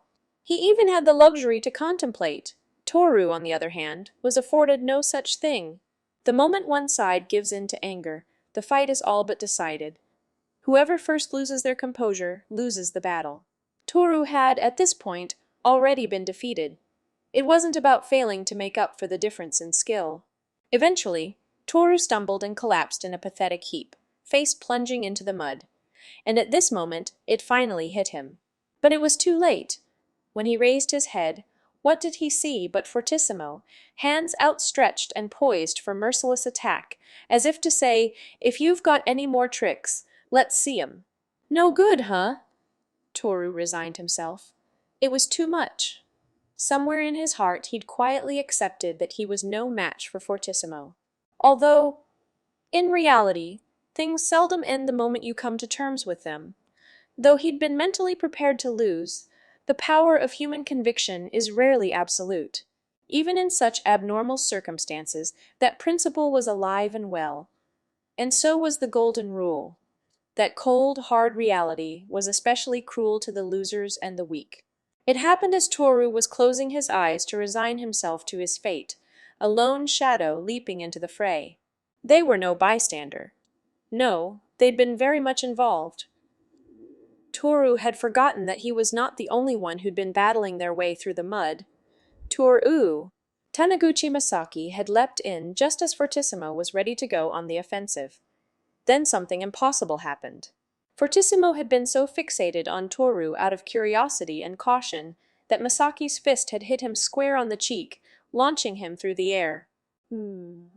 Toru's eyes bulged. Masaki turned to him and tried to say something, but he didn't make in time. Toru tried to open his mouth and scream. But that, too, was much too late. In the next instant, Masaki's body was shredded up, and he crumpled to the ground in a shower of blood. There was no cry of pain. Nothing. He simply succumbed and fell. Upon him fell the shadow of Fortissimo, who had now risen to his feet. A thread of blood trickled from his mouth where he'd been punched, but he didn't seem to have taken any kind of damage. This man... Even Fortissimo was staring at the figure, which lay there like a blood-stained rag, standing in the path of the attack. Crazy bastard. There was something delirious in his voice, something uneasy. He dived straight in to save a friend, with no thought for his own safety. Now there's a man of courage and action. His voice started to quiver, as if he was regretting his own actions. Decisive, too. And he just was an ordinary human. And then, there's you. Fortissimo glared daggers at Toru. How I overestimated you. You squandered the chance this brave man put his life on the line to give you. Utterly ridiculous. I guess the biggest fool was me to even expect anything of you. He spat the words with contempt, and with open disgust, turned on his heel and quickly left the scene, leaving Toru all alone. Oh. Toru crawled toward what was left of the man who tried to protect him. They had only just met, but he believed it to be one of the most important encounters of his life. Masaki. He reached out his hand, but Masaki was motionless. Blood poured from all over his body, and it would not stop. Hey, Masaki. He hadn't realized how tightly he was gritting his teeth. He felt so cold, he might well have been naked in the middle of a snowstorm. But even still, he couldn't comprehend what had just happened. And when at last he'd wrapped his arms around him, he screamed. His cry rang emptily through the street and then was gone. With half-hearted hopes and dreams, unable to even see its own form. Ha ha ha ha ha ha! With rugged breaths, Pearl fled the silent street with a single-minded determination. The rain had ceased somewhere along the way, and the sky was suffused with the sunset's crimson glow. Gee, give me a break! I can't go up against someone like Fortissimo. He'd already found her, but he hadn't come after her, oddly enough. She didn't know why, but this was a chance she couldn't afford to waste. If she was going to make her getaway, it was now or never.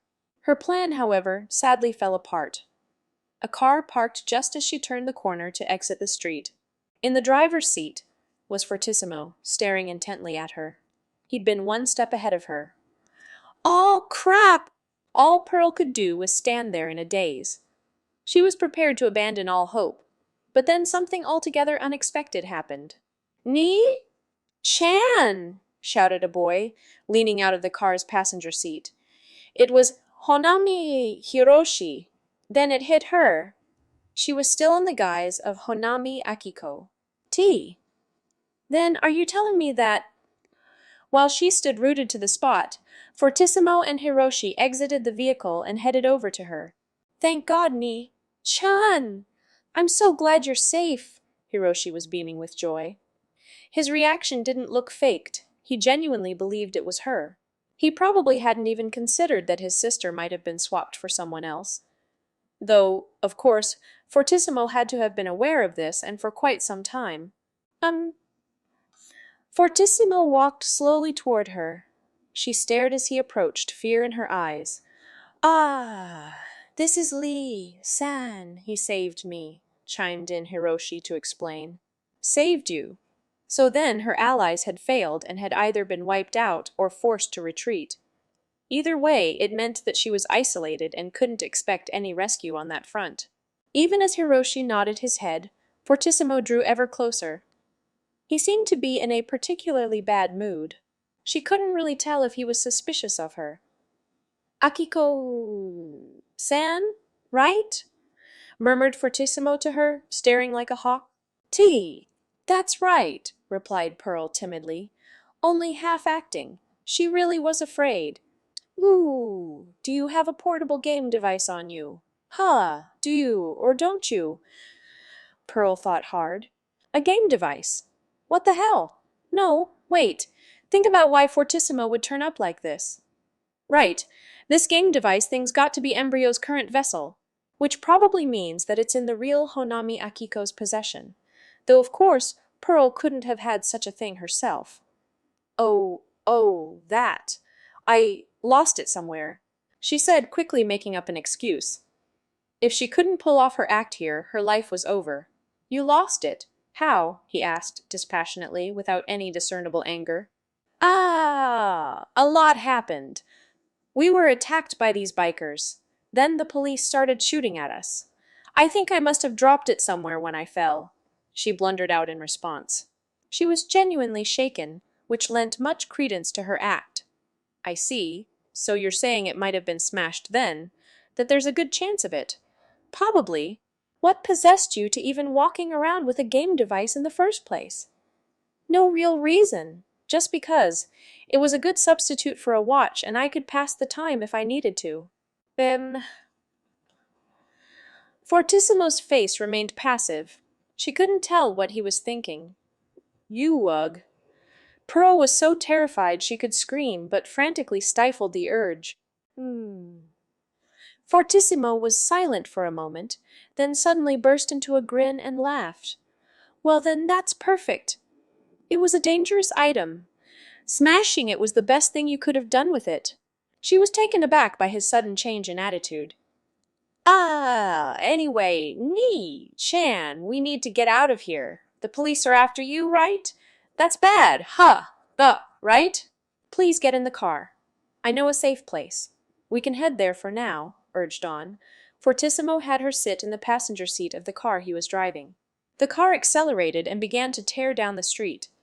But, Pearl thought, giving Fortissimo a sidelong glance, does he think I'm Hanami Akiko?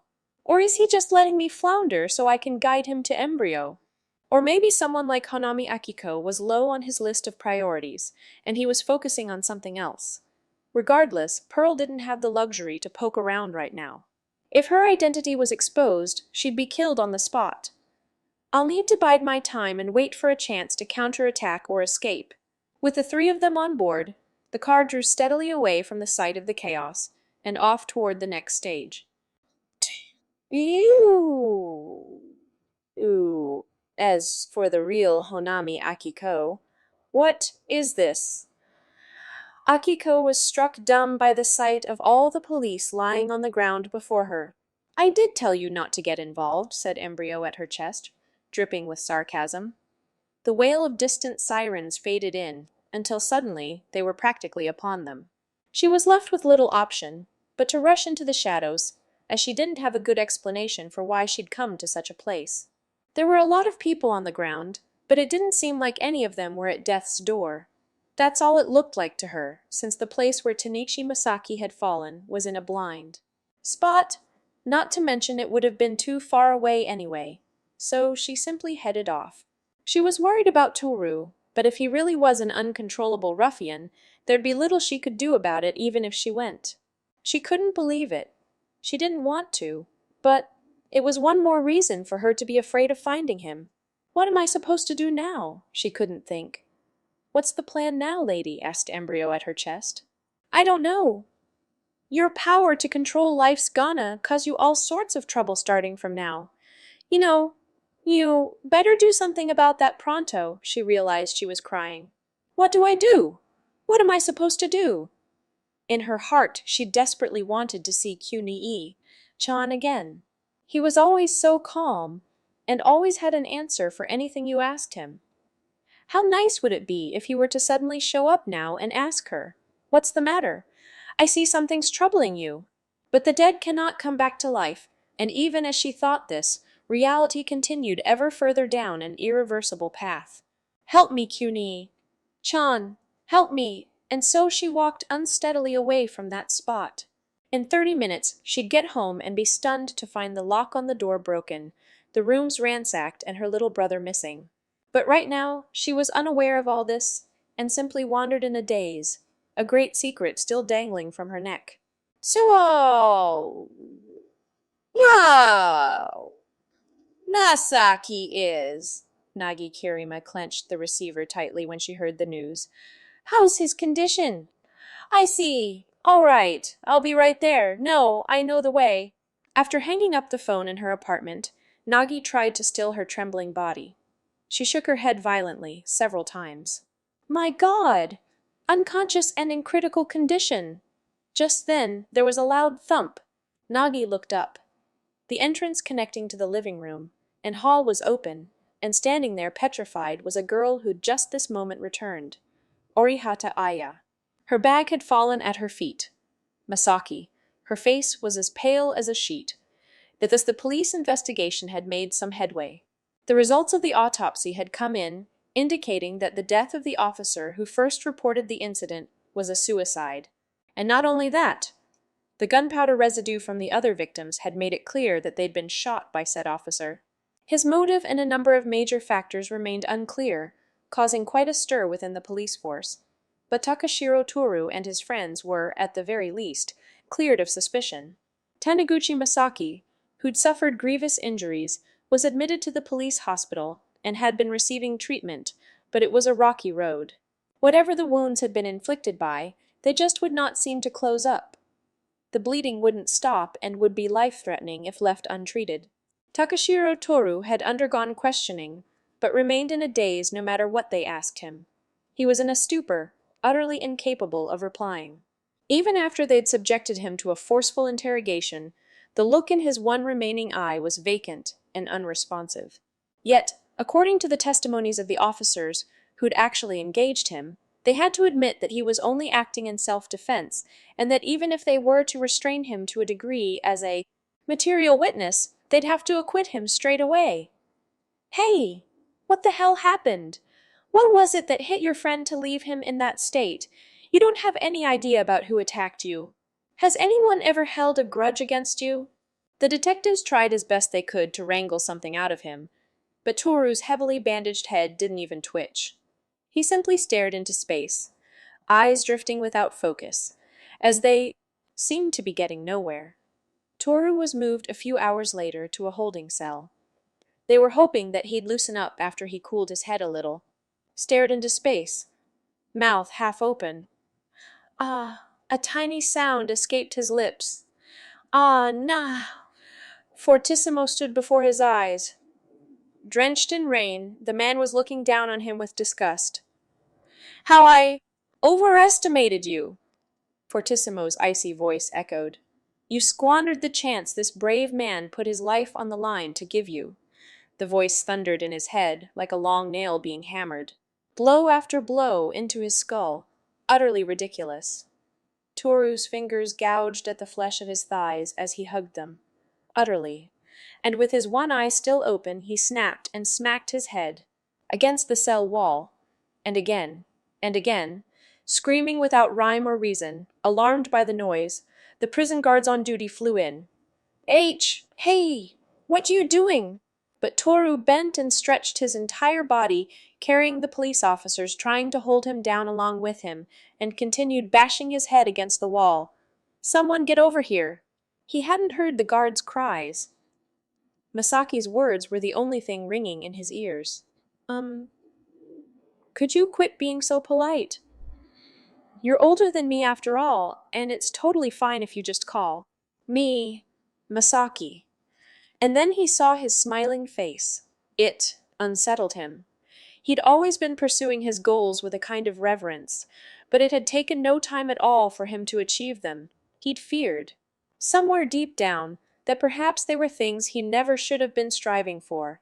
But after meeting Masaki, he was sure that that wasn't the case. Masaki had proved to him that what he sought was right. And yet, Toru himself, here now, had destroyed the right to aspire to that with his own hands. Ooh, ooh, ooh, ooh, ooh,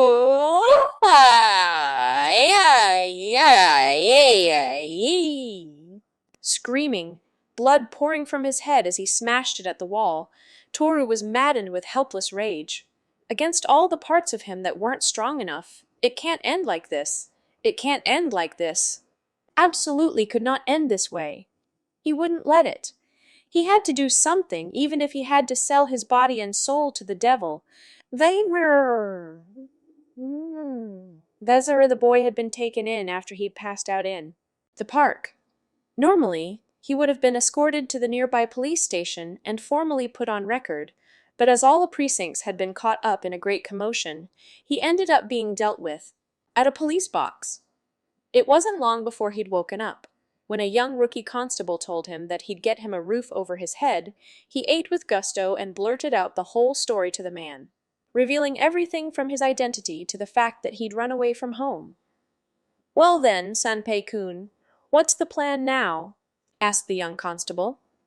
"I'll go back home," he replied glumly, bowl still in hand and a grain of rice stuck to his cheek. There were band-aids over the injured parts of his ears to hold them. Fast.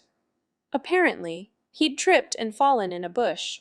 Flesh had grown where the wound was and the blood had since stopped, but they'd been reinforced just to be on the safe side. "I'll apologize to my old man and my mom. I was an idiot. That's the spirit," the constable replied with a nod, "though surely you can't have fainted from something as silly as spilling your cup ramen. Were you really that famished?" he asked with a laugh. Sanpei hung his head. He couldn't tell him the truth. He'd never believe it. That a Shinigami had visited him. That he didn't know why he was still alive. No, perhaps. The Shinigami had already killed something inside of him. Some great heavy burden. Like the police were going to believe a story like that. No one in the world would believe him. Remain silent. The young constable realized that he must have been through something awful, and gave Sanpei's hair a good ruffle. Just then, Sanpei's parents entered the police box. Sanpei. His face to his physique, Sanpei's father was the very image of a stubborn old man. The second he'd confirmed that it was his son, he walloped him on the head. "You goddamn idiot! I was worried sick about you." Normally his son would snap and throw him a punch back in anger, but this time he just took the blow. It took him aback. The son was a sniveling wreck. "Wah!" he wailed wordlessly. From his behavior, he seemed to be mouthing the words "I'm sorry," but they wouldn't come out. Even his mother, who stood behind, was covering her eyes. His father didn't know what to do with his anger, but even he was affected, his eyes turning bright red. All he could do was bob his mouth open and shut. Witnessing this scene, the young constable smiled to himself. How nice, he thought. Nice, he thought. And from afar, weaving from the police box window through countless gaps, in a line all the way to the apex of the park's jungle gym, a figure was viewing this same scene. They wore a black cloak and a black hat, with black rouge drawn upon a white face. They call him Boogiepop. Boogiepop was watching Sanpei. He seemed to be keeping a close eye on him, checking once more to be sure that there was no danger of a repeat occurrence of that. He gave a slight nod, then looked up at the sky, fully darkened now that the sun had set. Nothing but clouds, it seemed. Not a single star could be seen in the sky. Only the moonlight filtered through, bright and stark, a brilliance that felt terribly cold. Although, there was one thing he said that worries me, murmured Boogiepop in a genderless voice. An egg, is it? A gust of wind blew. His cloak danced wildly, and he spun around, as if he'd become one with the wind itself and blown away. And in the next instant, there in the moonlight, only the empty stillness stretched on. The embryo first half, erosion, stop. Turn to the next, eruption, afterward, before emerging into the daylight in the works of Takahashi Yusuke. Sensi, there's a short story, called When Milk Turns a Screw. Its scant pages are further separated into episodes, making them more like flash fiction. And in one of these episodes, the protagonist, a girl called Milk, asks her father about her pregnant mother. Is having a child really that hard? She asks him, and he replies, in your mother's belly, there's a baby that's tracing the evolution of all living beings on Earth, up to this moment. It takes time to become a human.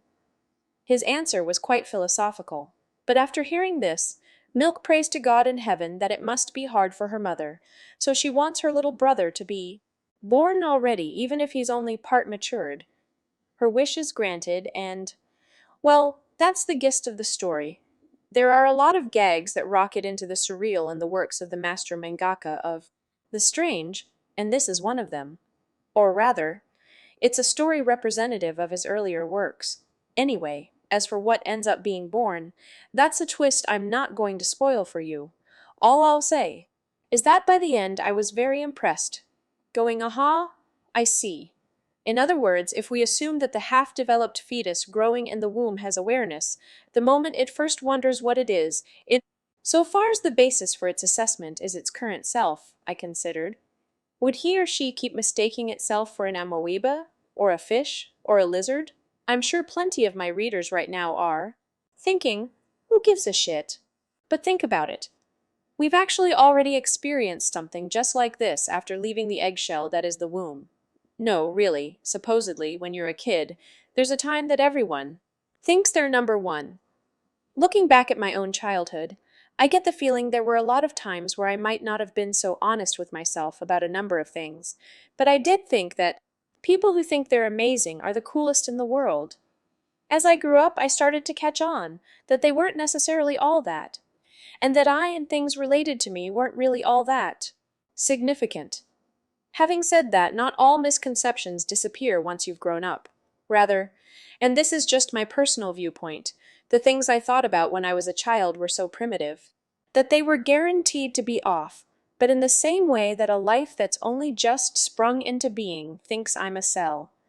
In a way, it's still more accurate than the I'm a fish thought that's further down the line, isn't it? Then isn't it actually worse when a misunderstanding has grown to a certain size? Even though they're both still part way, don't people just tend to think that the place they're in now is the most correct one? Having said all that, I have no intention whatsoever of claiming that the pure feelings of childhood are the closest we'll come to the truth. Children's notions go too far overboard and are totally hopeless at dealing with reality. Just look at me, the guy who's childish enough to keep digging myself into holes, who can't improve himself despite all the hardships he's going through. So it has to be true, though, to sum it up, I think all I want to really say is this. To one strangely self-assured individual, how can you be sure you've got yourself all figured out now? You got it so wrong when you were a child. You might still be midway, and you don't even know what'll come next. You seem to think that ultimately, that's just the way the world and your inner self are.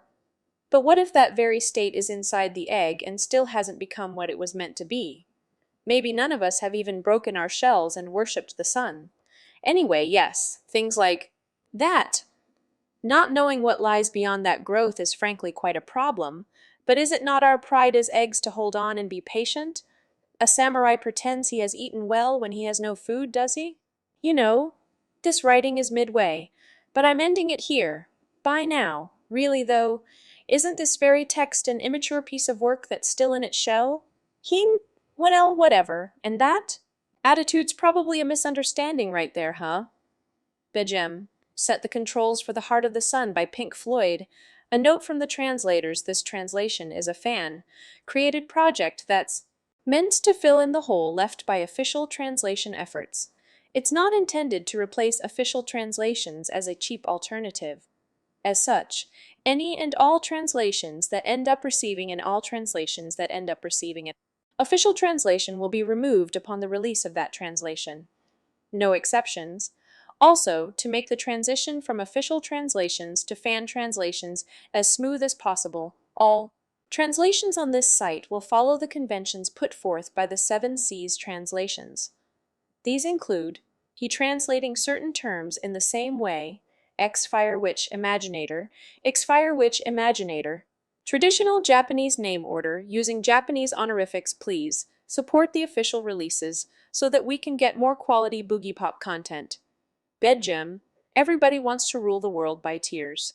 For fears one remember, these stories take place at around the turn of the century, so most cell phones still had antennas.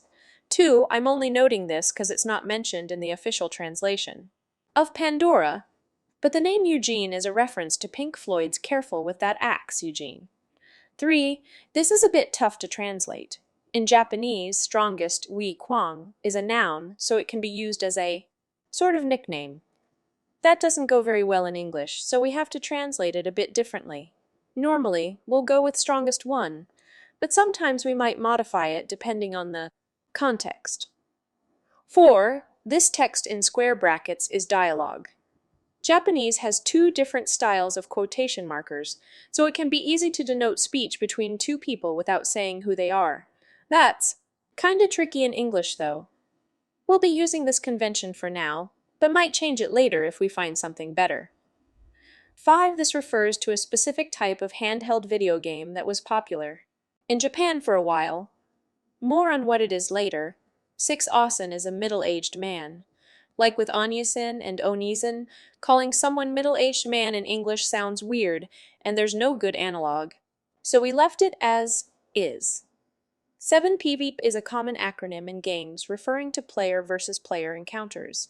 Was originally used to refer to online C games like MUDs and Memos, but has since expanded to any sort of battle between players in a game, especially when the game has a non-PvP mode. This phrase wasn't used in the original novel, but I felt it best communicated what Hiroshi was talking about.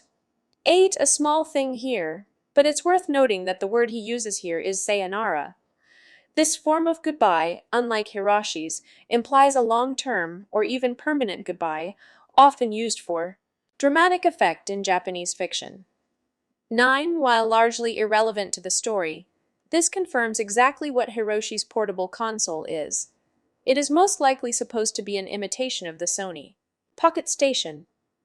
It was a memory card that you could play small minigames on. Basically, imagine that Pokémon was a home console game, but you could unplug a little pocket game and use your save data to do random stuff on the go. 10. A common Japanese term for something that has short proportions, making it cute. 11. Sidewinder is most likely a reference to the jazz album and song by Lee Morgan 12.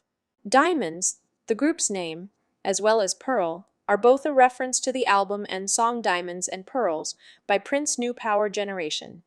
13. Kuhai, an underclassman. 14. Aniki, a term meaning older brother. It's often used in gang hierarchies to show a tight bond between comrades, or at least that's the idea. Oftentimes, school kids use it to be cool with their friends and seem tough. Also worth noting that the term can sometimes be used for females doing the same thing. 15. The small matter was explained in Boogiepop at dawn. Masaki was absent from school too much during the events of V's Imaginator, so he was confined to his dorm. This puts a more definite timeline on when these events take place compared to at Dawn's present events, and the events of V's imaginator. 16. Some may be wondering what? I thought they were going out. In Japan, there tends to be a certain order to these things. Masaki never properly confessed and asked to go out with her romantically, so they aren't technically a couple yet. 17. Bakken, literally a wooden sword. Normally, we'd just call it that, but this tends to resemble something specific at times. Plus, Takashiro is in a full samurai outfit, so it seems fitting. 18. Seiken. The closest thing to this I can find is a karate term that means four-fist. It seems to refer to the proper way of making a fist to punch someone. 19. Chances are he was talking about Kit from Boogiepop in the mirror. Pandora. Timeline matches up with that, given that the gang of 6 found Kit on a snowy day. 20. Japanese uses many levels of respectful speech depending on who you're talking to. This ties into the conversation they had earlier about using san. Basically, Toru's forgetting the respectful speech he was using earlier as they talk. In Japan, this is often associated with people becoming closer. 21. Something I'd like to start doing occasionally is pointing out what I think are some clear points that inspire some other Japanese media, just for some fun facts. In this case, does Pearl's nails remind you of a certain homunculus? 22. The events of V's imaginator? Obviously 23 Kunii, Chan, one of the deeper cut connections to other books. This is most likely the boy inspired by Seishi's books in Boogiepop at Dawn, who was subsequently killed by Mo murder. 24. Yet another subtle callback. This is Anju being thrown off the roof and subsequently saved by Boogiepop in V's Imaginator, Part 125, 25, 20,000 yen, roughly $175 used. In 1999-26 decided to translate this more literally because it could hold some double meaning. Nanimoka mo duni demoir is a phrase that basically means that there's no point in thinking too hard about anything. 27. Kendo. Most probably know this, but Kendo is a Japanese martial art centered around traditional swordsmanship. Still practiced to this day. 28. Shinai or Bokutu. Anyone who's seen enough Soul anime has probably seen one. It's a bamboo sword used for sparring, typically in Kendo. 29. Nitoryu. The official name for this style is Naiten Ichiryu, or two heavens as one style. The style uses a katana in the main hand, and a wakizashi in the other 30. This is most likely the Moon Temple from Volume 5.